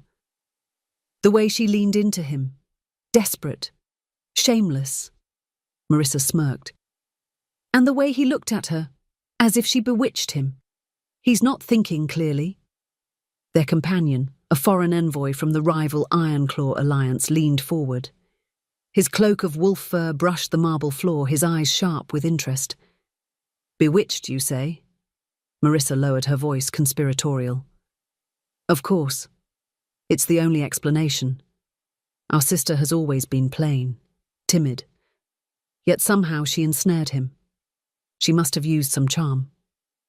A spell." The envoy's smile was slow, dangerous. "If that's true, then the king's reign is already crumbling. A Luna who ensnares rather than inspires, that is no Luna at all." Still, Ariel pressed the lie harder, her eyes gleaming with malice. "We only want to save him. If the bond is false, it must be broken. You understand, don't you? She's unworthy of the throne. She'll tear it down around him." The envoy chuckled low. "You may be more useful than you know." He rose, bowing slightly, his smile sharp. "Tell me everything you can about your dear sister.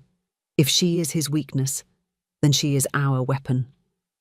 Ariel and Marissa exchanged a glance, triumph gleaming in their eyes. That night, Celiane sat in the garden again, knees drawn to her chest, her blue dress curling around her like a shadow.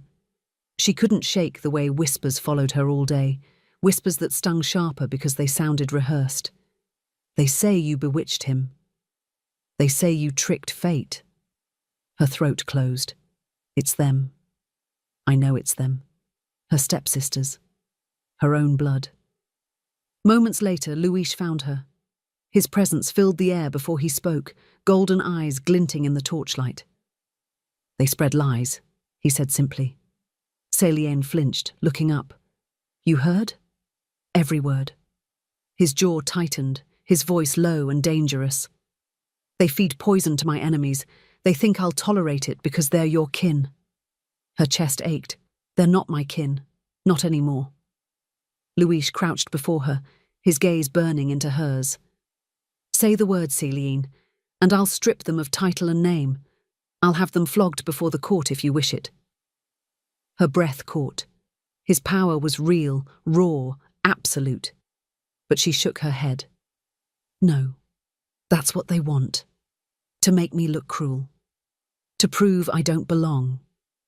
Luis's smirk curved faintly, though his eyes blazed. So merciful. You would spare even the vipers that bite you.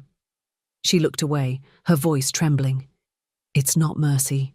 It's survival. In the stillness that followed, Luis's hand brushed hers, gentle but firm. I'll deal with them, he murmured. Not for the court, not for politics, for you. No one humiliates what's mine and walks free. Her chest squeezed. His words still struck raw, possession wrapped in protection. But deep down, her wolf stirred at the heat in his voice, whispering truth she didn't want to hear. He will burn the world for you. Meanwhile, in the rival Alpha's war tent beyond the borders, Vela listened to the envoy's report with a satisfied grin. So, the King's Luna is a fraud, a spellbinder, a weakness waiting to snap. The envoy bowed. That is what her own sisters claim, and they seem eager to help us prove it. Vela's growl rolled like thunder. Good! Let them feed us her secrets. Let them deliver her to me. Once she's in my hands, the king will kneel, or bleed. Back in the palace, Luis's vow lingered in Celiane's ears long after he left her side. No one humiliates what's mine and walks free. Her heart warred with itself, grateful, furious, terrified. Was this love? Or only possession dressed in fire? She didn't know. And that uncertainty haunted her more than her stepsister's betrayal ever could. Chapter 15. The council chamber pulsed with tension. Torches flared against the black stone walls, their flames bending in the draught as though the room itself held its breath. Every seat at the long oak table was filled, nobles, envoys, alphas, all gathered with whispers heavy as chains. And at the centre of it all sat Celiane, her plain blue dress a defiance in a world of silks and jewels. Her palms rested on her lap, but her fingers trembled, betraying the storm inside her. They all know, the lies her sisters had fed to the rival Alpha hung in the air like smoke. Whispers of enchantment, whispers of weakness, whispers that she was a spellbinder, not a Luna. And then the man himself rose. Vela. His presence filled the chamber like a storm cloud, broad shoulders beneath wolf pelts, a beard thick as steel wire, and eyes that burned with savage amusement. He stood tall, his voice booming through the chamber. This farce has gone on long enough. Silence followed, sharp and dangerous. He jabbed a finger toward Celiane, his lips curling.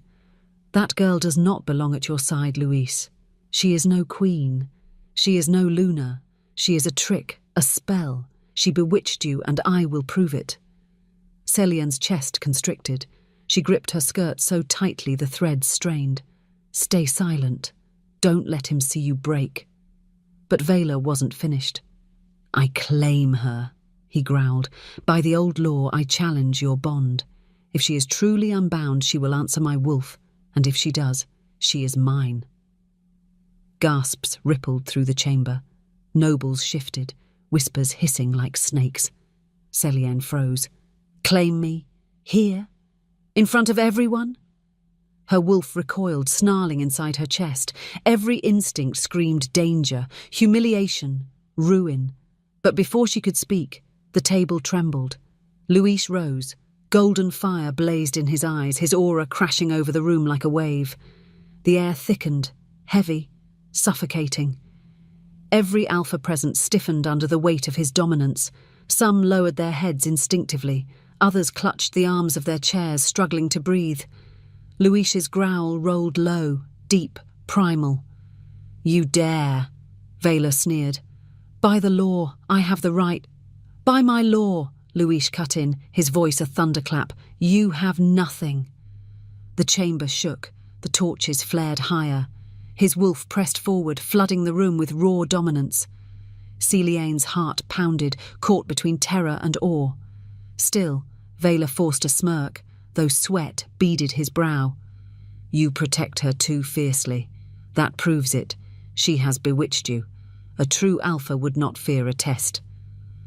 Luis moved before anyone could blink. One moment he stood by the table. The next, he had Vela by the throat, lifted from the floor, feet dangling. His growl rumbled like an earthquake. "You want a test?" His voice dropped to a deadly whisper. "Test me."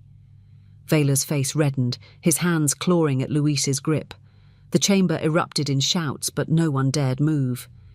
Luis's golden gaze swept the room, his voice rising. "Hear me. She is mine. Not because of spell or law, because my wolf has claimed her. And if any of you touch her, if any of you speak her name with disrespect again, I will end you where you stand." The chamber went deathly still. Celiane's breath trembled. She should have been relieved, protected, safe. Instead, her chest ached with a different weight. Everyone in the room had just seen it. Luis, fierce and unyielding, declaring her possession before the world. And though part of her wolf thrilled at his defense, part of her heart whispered the question she dreaded most: is this love, or only power? Moments later, Luis dropped Vela unceremoniously to the ground. The rival alpha coughed, humiliated, rage burning in his eyes but body refusing to rise against the king's dominance. Luis turned, his gaze cutting sharp across the nobles. "This council is ended." No one argued. Chairs scraped, heads bowed. The chamber emptied under the weight of his command until only he and Celiane remained. In the quiet that followed, Celiane stood slowly, her knees weak. Luis's golden gaze found hers. There was no smirk now, no mockery, only fire. "You see?" he said softly. "No one can touch you while I breathe." Her lips parted, trembling. "Luis." His steps carried him closer, slow and deliberate. His hand lifted, not to seize, not to command, but to brush lightly along her arm, a touch so gentle it unravelled her. "You're not my possession," he murmured. "You're my bond, my fate." Her chest tightened, tears pricked hot at her eyes. But still, deep down, the doubt whispered, "Fate or not, how much of this is love? And how much is power?"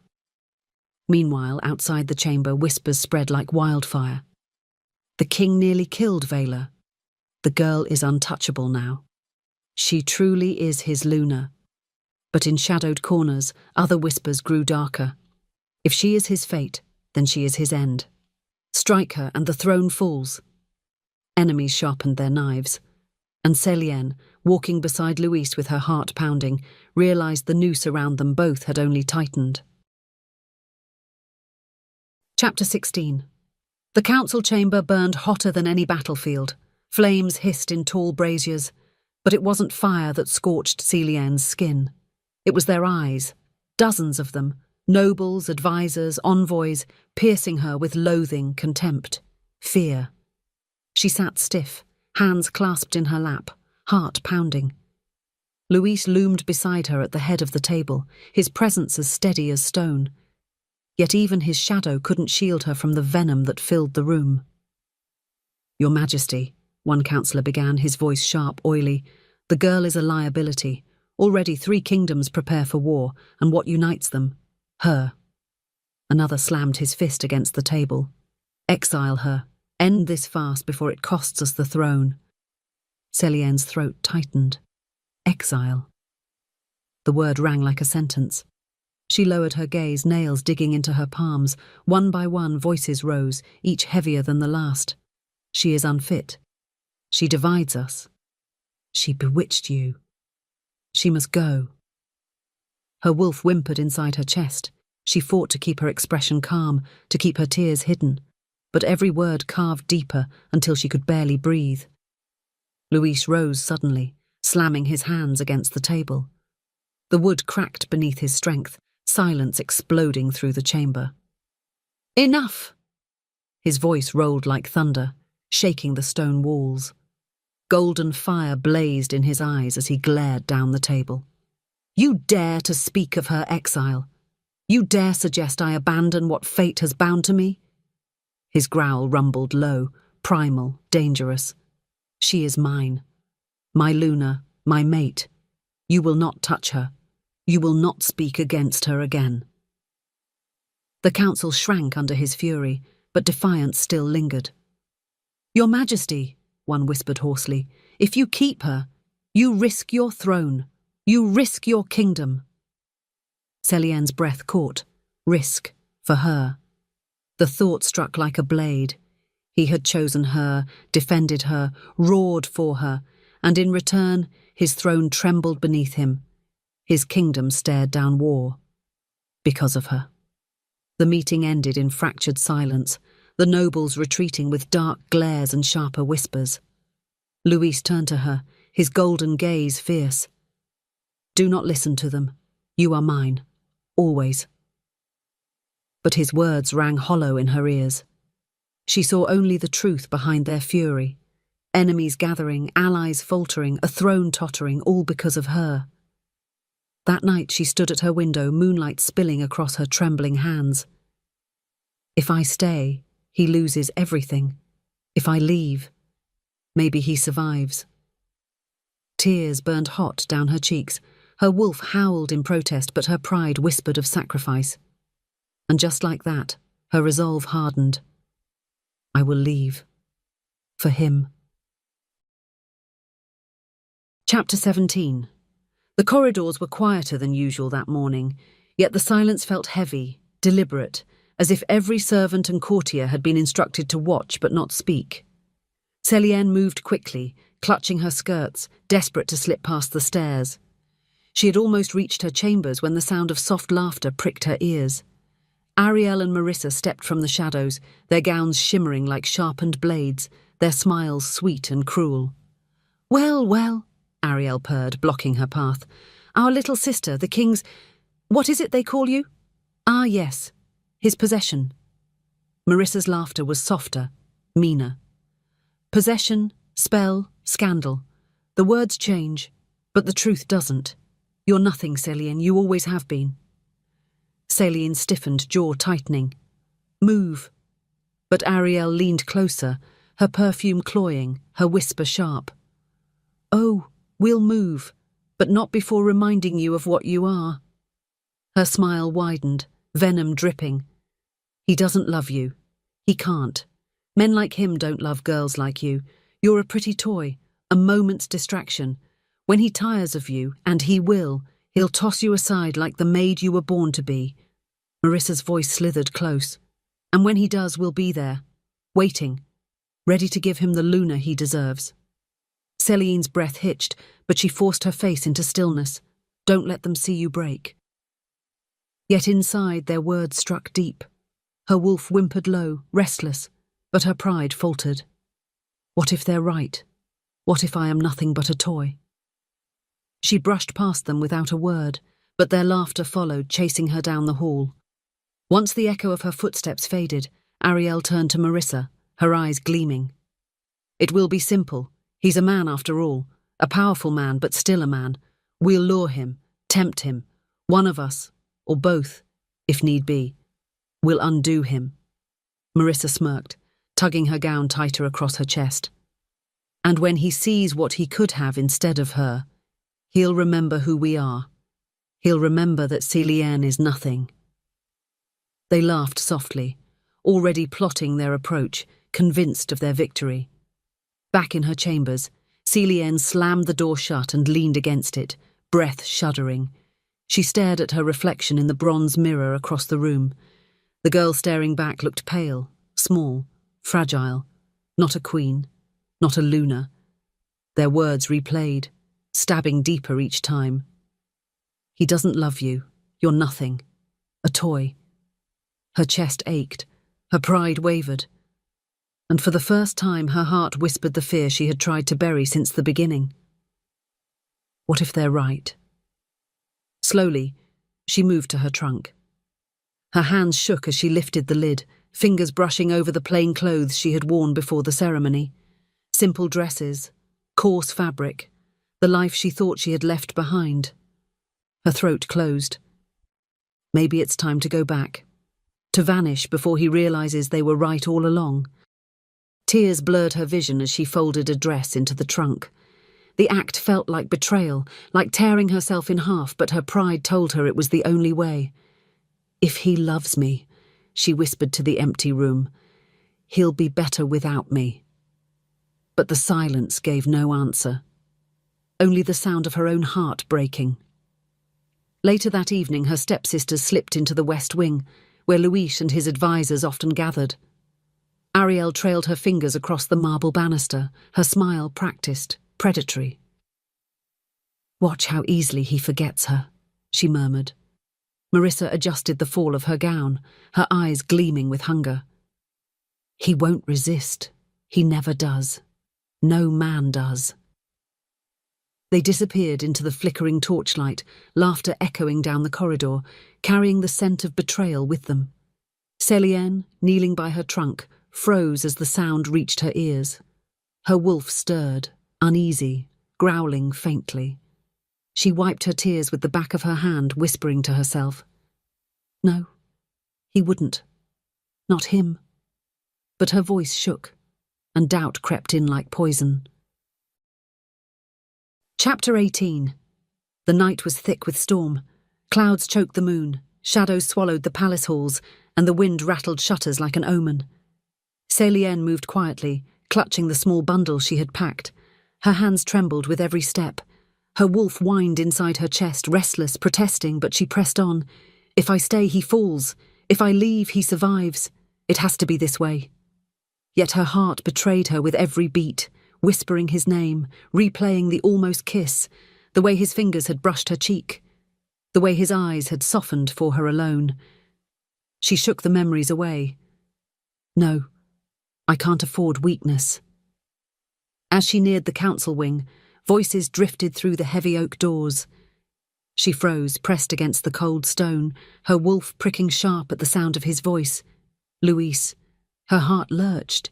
She shouldn't listen. She should turn away. But her feet rooted to the floor, her pride a blade digging deeper with each word that followed. Inside, Luis's voice thundered, low and furious. She's mine. Célienne's breath caught. Whether she wants it or not, he continued, his growl rolling like an earthquake. Do you hear me? They will not touch her. They will not take her. I'll burn this kingdom to ash before I let them. Gasps rippled inside the chamber, followed by Kaelin's cautious voice.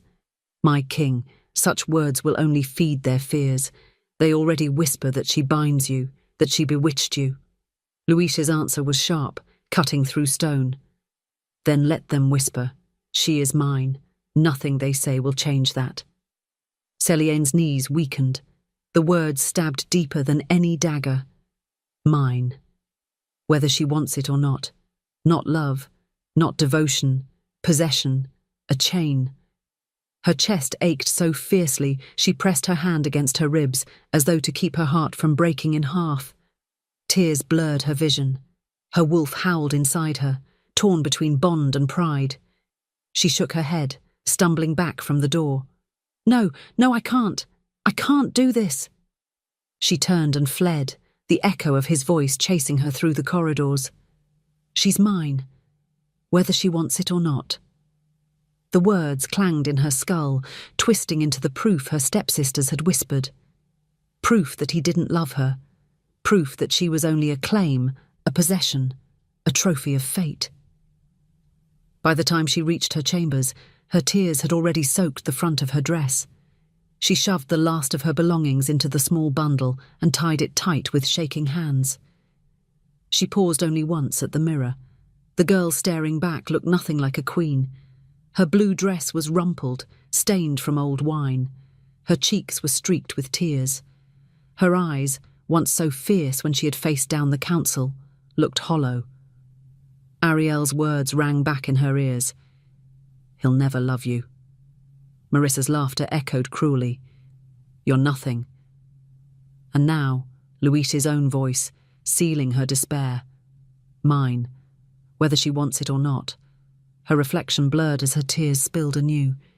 She whispered to the empty room, her voice breaking. "I would have loved you, Louise. I would have loved you with everything I had. But you never wanted love. You only wanted possession."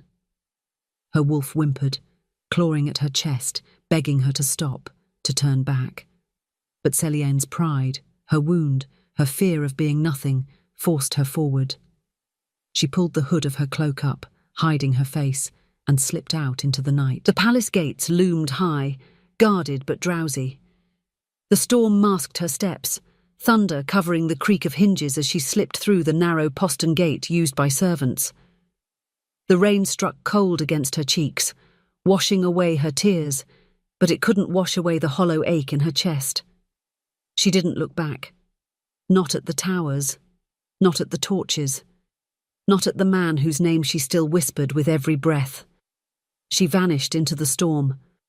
Back in the council chamber, Louis paced like a caged beast, his growl still rattling the stone walls. Kaelin's voice was careful. "My king. You speak of her as if she's a jewel to guard, not a woman to love." Louis spun, his golden eyes blazing. "You think I don't know the difference? I would give her my throne, my life, my soul. But if I speak it out loud, they'll tear her apart. So I let them think she's only my possession. I let them believe she's a chain, not my heart. It keeps her alive." Kaelin stared, realization dawning. "Then you do love her." Louis's chest heaved, his voice breaking with quiet fury. "More than I can ever admit." But by then, Celienne was already gone. Chapter 19. The throne room smelled of roses and fire. Candles flickered in golden sconces, shadows dancing across marble floors polished until they gleamed like mirrors. It should have been a place of power, of pride. Tonight, it was a trap. Louis entered alone, his cloak sweeping behind him. His golden eyes scanned the chamber, already sensing something wrong. And then he saw them. Ariel and Marissa. They stood draped in silks finer than their station, painted lips curved into practiced smiles. Their eyes glittered as they stepped forward in unison, their movements too fluid, too rehearsed. "Your Majesty," Ariel purred, dipping low in a curtsy that showed more than it should. "How weary you must be, how burdened. Perhaps what you need is not another quarrel with your council." "But comfort," Marissa finished smoothly, her voice low, suggestive. "The kind only women like us can give." Louis's jaw tightened. His wolf surged. They stepped closer, twin predators in perfume and silk. "You deserve joy," Ariel whispered, brushing her fingers across the marble banister. "You deserve freedom," Marissa added, her voice dripping honey. Then together their trap was sprung. "And you deserve more than Celienne." The room stilled. For a heartbeat, silence stretched like a bowstring. Then Louis laughed, low, dangerous. A sound that made the torches gutter. "More than Celienne." His golden gaze pinned them where they stood, sharp as claws. "You dare speak her name with such poison?" Ariel flinched, but Marissa pressed on, desperate. "You don't love her. Everyone sees it. You chose her out of pride, out of fate, not devotion. We can give you more." Louis moved before they could blink. In a blur of motion, he seized Ariel's wrist, shoving her back against the cold marble pillar. His voice dropped to a growl, shaking the air. "I could summon my guards this very moment. I could have you flogged before the court for daring to think you could touch me, for daring to think you could replace her." Ariel gasped, trembling under his grip. Marissa stepped back, her bravado shattering. Luis released her with a snarl, his voice carrying like a vow. But I won't. Not because of mercy. Not because you deserve it. But because I love Celienne. And I will never dishonor her, even if I sometimes fail to show it. The words rang through the throne room, echoing against the marble, wrapping the air in something fierce, something unbreakable. In the shadows of the hall, unseen, Celienne froze. She had come only to gather courage to see him one last time before she fled for good. Instead, she heard every word. Her heart lurched, her breath catching. He loves me, not as possession, not as power, but love. Her wolf surged with joy, pressing forward, howling his truth into her blood. Tears blurred her vision, but for the first time in days, they weren't of despair. They were hope. Ariel and Marissa stared, their plan crumbling in the fire of his words. They had expected arrogance, lust, weakness. Instead, they found love unshaken, devotion untouchable. Luis turned his back on them, his golden cloak flaring like firelight. Leave my sight, or the guards I spared will not spare you. They fled, humiliated, their laughter silenced. Celienne pressed a trembling hand to her chest. Her heart raced, her soul steadying. He loved her, even when she doubted, even when she feared, even when her pride screamed louder than her wolf. He had loved her still. And just like that, her resolve shifted. No more running, no more letting fear decide for her. She would stay, she would fight, for him, for them, for love. Chapter 20. The palace was quiet. Too quiet. Celienne lingered in one of the abandoned library alcoves, the bundle she had once packed lying unopened beside her. For hours, she had hidden there, caught between leaving and staying, torn apart by fear and hope. But then she'd heard him. Those words still echoed in her chest like a second heartbeat. I love Celienne. I would never dishonor her, even if I sometimes fail to show it. Every time she replayed them, her chest ached more. Because for all her doubts, all her pride, her heart had always wanted to believe it. The door creaked. She froze, clutching the edge of the table. Then the air shifted, thick with smoke and storm, his scent unmistakable. Her wolf surged, pressing against her ribs, desperate. Celienne. Luis's voice rumbled, softer than she'd ever heard it. Not command, not growl, but something raw, unguarded. She turned, her hood falling back, her eyes red-rimmed from too many sleepless nights.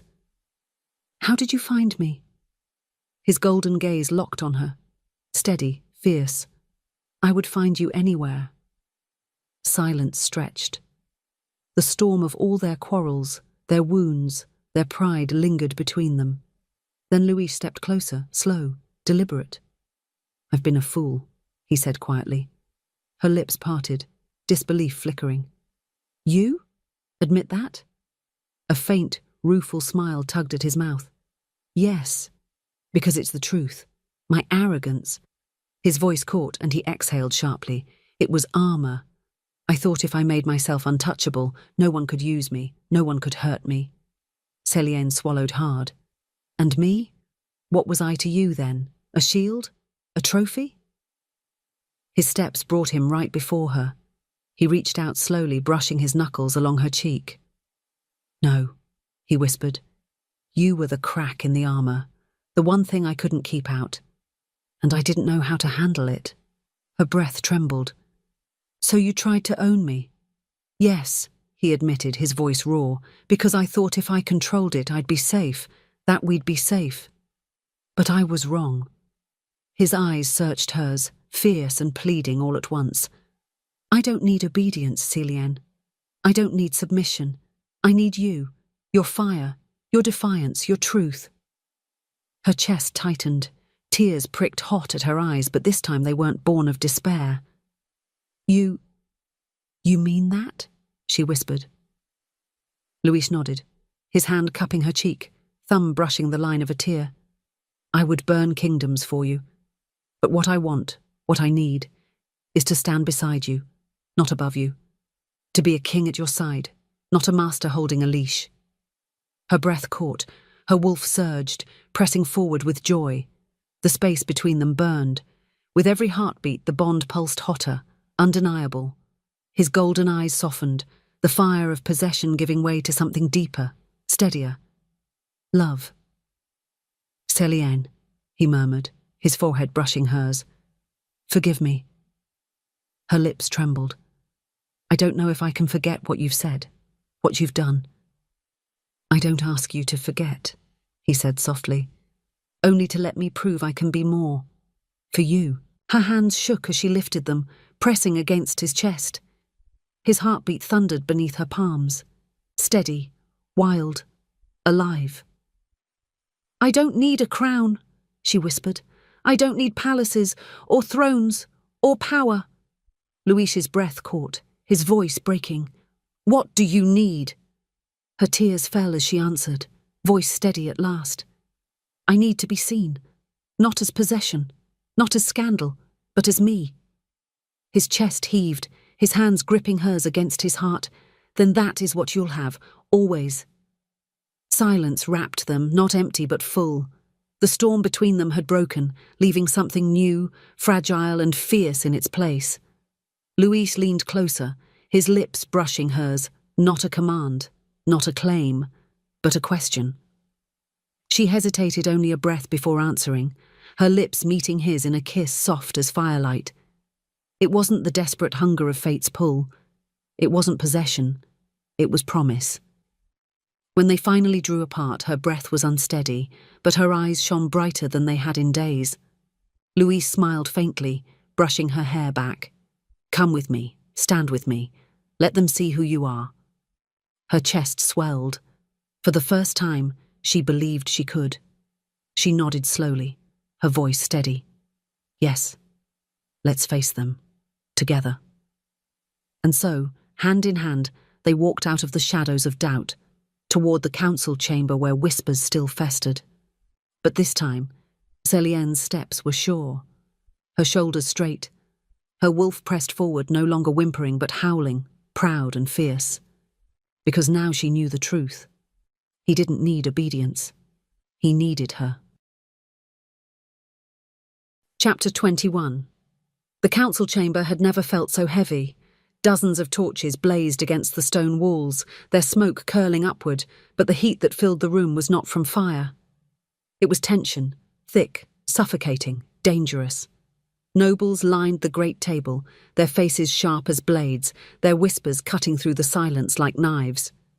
At the head, Louise stood tall, golden eyes hard, a storm barely leashed. But for the first time, Celiane was not cowering in his shadow. She stood at his side, her blue dress plain but defiant, her chin lifted, her gaze unflinching, her wolf pressed forward steady and fierce. And in that moment, she realized something. She wasn't just surviving anymore. She was choosing to fight, choosing to stay, choosing him. The first councillor rose, his voice ringing with accusation. Your Majesty, the rival kingdoms prepare for war. They say your so-called Luna is a fraud, a spellbinder, a weakness. If you wish to save your throne, you must give proof of her bond or cast her aside. Gasps rippled through the chamber. Dozens of eyes turned to Celiane, some gleaming with malice, others with cruel amusement. Her chest tightened, but she stood firm. Not this time. Not in silence. Louise's growl rolled low, his hand tightening around hers where it rested on the table. But before he could speak, Celiane's voice cut through the chamber. I am not a spell, she said, clear and strong. Every head turned. Her voice shook at first, but she pushed on, louder, sharper. I am no fraud, no weakness. You see me plain, a girl you thought was nothing, but fate chose me, not your titles, not your thrones, not your crowns. The chamber stilled. Do you fear me so much, she asked, her voice rising, that you would rather believe lies than accept that an Omega might stand as Luna? Gasps, murmurs, shock. Louise stared at her, golden eyes blazing not with anger but pride. Her stepsisters, lurking at the edge of the chamber, pale as ghosts, looked as though they had swallowed ash. And then the rival alpha rose, Valor. His bulk loomed, his voice rolling like thunder. "Words are wind," he snarled. "If you claim her as your Luna, if she claims herself as yours, then prove it, before us all. Show the bond, or she is nothing." The demand hung heavy in the air. Celian's heart pounded. Proof, before everyone. Her wolf stirred, restless, howling for him, for fate, for truth. Luis turned, his golden gaze finding hers, fierce yet gentle. "You don't have to," he whispered, low enough that only she heard. "Not for them, never for them." Her breath trembled. "But for us." His chest heaved. "For us always." The silence roared. Dozens of eyes pressed on them, nobles, rivals, enemies. Celian's chest ached, but her fear gave way to something stronger. Resolve. She reached for him, her hands trembling but steady as they clasped his. And in that moment, beneath the weight of the council's stare, beneath the threat of war, she chose not to hide, not to flee, not to doubt. She chose to stand. The bond surged, hot and wild, flooding the chamber with light no torch could match. It wasn't visible flame, but every wolf in the room felt it, the pulse of fate, the howl of soul recognizing soul. Nobles gasped, some clutching their chests, others dropping to their knees as the weight of it pressed over them. Valor's eyes widened, his sneer faltering. "Impossible." Luis's wolf surged forward, his aura slamming across the room like a tidal wave. But this time, Celiane's wolf rose too, meeting his power, twining with it, not as weakness, but as equal. Together, their bond roared. Celiane's voice rang through the chamber, unshaken. "You asked for proof. Here it is. Not chains, not spells, not lies. Fate itself binds us, and no rival, no council, no throne will break it." Luis's hand tightened around hers, his golden gaze sweeping the chamber like fire. "She is not my weakness," he declared. "She is my strength, my Luna, my queen." The chamber broke into chaos, nobles gasping, whispers crashing like waves, enemies paling at the force of what they had just witnessed. But Celiane stood tall, her wolf pressed forward, her heart steady. For the first time she wasn't hiding. For the first time she wasn't doubting. She was his, and he was hers, and the world would burn before anyone took that away. Chapter 22. The rival alpha moved like a storm breaking loose. Valor's growl shook the council chamber as he lunged, his massive frame crashing forward, clawed hand outstretched toward Celiane. Gasps erupted from nobles, the sound of chairs scraping, guards half rising but too slow. Celiane's heart hammered. She should have stumbled back. She should have hidden behind Luis's shield. But something inside her snapped free. No more hiding. She stepped forward. Her wolf surged, a howl splitting through her veins. The room seemed to tilt, torches flaring as if the fire itself bent to her resolve. Luis growled, his aura crashing outward, but she raised a hand, stopping him. "Not this time," she whispered. Then, as Valor's claws swept toward her, she turned, not to run, but to Luis, and kissed him. The moment their lips met, the world changed. A searing light ignited between them, racing across their skin, pulsing like fire and moonlight combined. Gasps filled the chamber as a golden mark blazed to life at her throat and mirrored at his, a mating mark, ancient and undeniable. The bond roared, pouring through the room like thunder. Wolves dropped to their knees, overcome. The council clutched their chests as the primal truth of it sank into their bones. Valor staggered back, blinded, roaring, "No, impossible!" But the bond had spoken, louder than any law, stronger than any rival. Luis broke from the kiss only long enough to snarl, his golden eyes molten. "She is mine." Celiane's voice rose, fierce and queenly, "and I am his." Together their wolves surged forward, power twining, crashing over Vela like a storm. He fell to his knees, chest heaving, unable to fight the truth that fate itself had revealed. The chamber shook with the sound of submission. The rivals were defeated, not by claws or blood, but by love that burned too bright to deny. Chapter 23. The chamber was silent, broken only by the ragged breaths of nobles who had just witnessed history. Luis stood tall, golden eyes fierce, but for the first time he looked not like a man claiming power, but like a man sharing it. His hand clasped Celienne's, their marks blazing still. "From this night," he declared, voice carrying like thunder, "Celienne is my Luna, my queen, my strength, and may the moon strike down any who dare challenge what fate has bound." The council bowed, some reluctantly, others with awe. The sound of knees striking stone echoed through the chamber like a song of surrender. At the edge of the room, Ariel and Marissa shrank, pale and trembling. Their plan lay in ruins, their poison exposed. Luis's gaze cut toward them, sharp as steel. "Bring them forward!" Guards seized them, dragging them into the center of the chamber. The sisters struggled, their silks torn, their pride crumbling. "Please," Ariel begged. "We only wanted what was best." "What's worse," Luis growled, "is that you betrayed your own blood. You will not walk free." Celienne's heart twisted, but her voice was steady. "No flogging, no blood, exile. Let them live with the weight of their choices." Luis smirked faintly, pride gleaming in his eyes. Merciful, as a queen should be. The guards dragged them out, their cries echoing down the halls. When the chamber cleared, Luis lifted a crown wrought of silver and moonstone from its case. He turned to Celienne, his voice softer now, but still rich with power. "Kneel, my Luna." Her heart caught, but she did not kneel. She lifted her chin, her eyes steady. "I'll stand beside you." Silence fell. Then Luis's smirk curved into something softer, rarer.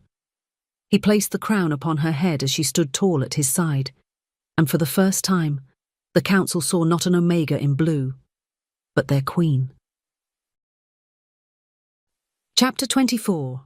The days that followed were unlike any Celienne had ever known. She no longer walked the palace halls with eyes downcast. Servants bowed as she passed. Nobles lowered their heads, no longer in mockery, but in respect. The blue dress she had once been mocked for was spoken of in whispers now, not as shame but as legend, the dress of the Omega who became queen. Luis remained Luis, arrogant, proud, his smirk enough to drive her mad. But there were moments now, in the quiet, when he bowed his head only to her. When he whispered truths he would never share with another soul. When his golden eyes softened, not as Alpha, but as man. "You undo me," he murmured one night, pressing his lips to her mark, his voice breaking. She smiled faintly, her fingers tangling in his hair. "Good. You deserve undoing." She had been a servant, an Omega, a forgotten girl in blue. Now she was Luna, queen, not because of crown or throne, but because of love that had demanded courage, defiance, fire. As she walked the palace balcony with Luis's hand in hers, the moon high and silver above, she realized the truth. Worth was never granted by power. It was revealed by love and by the courage to stand in it.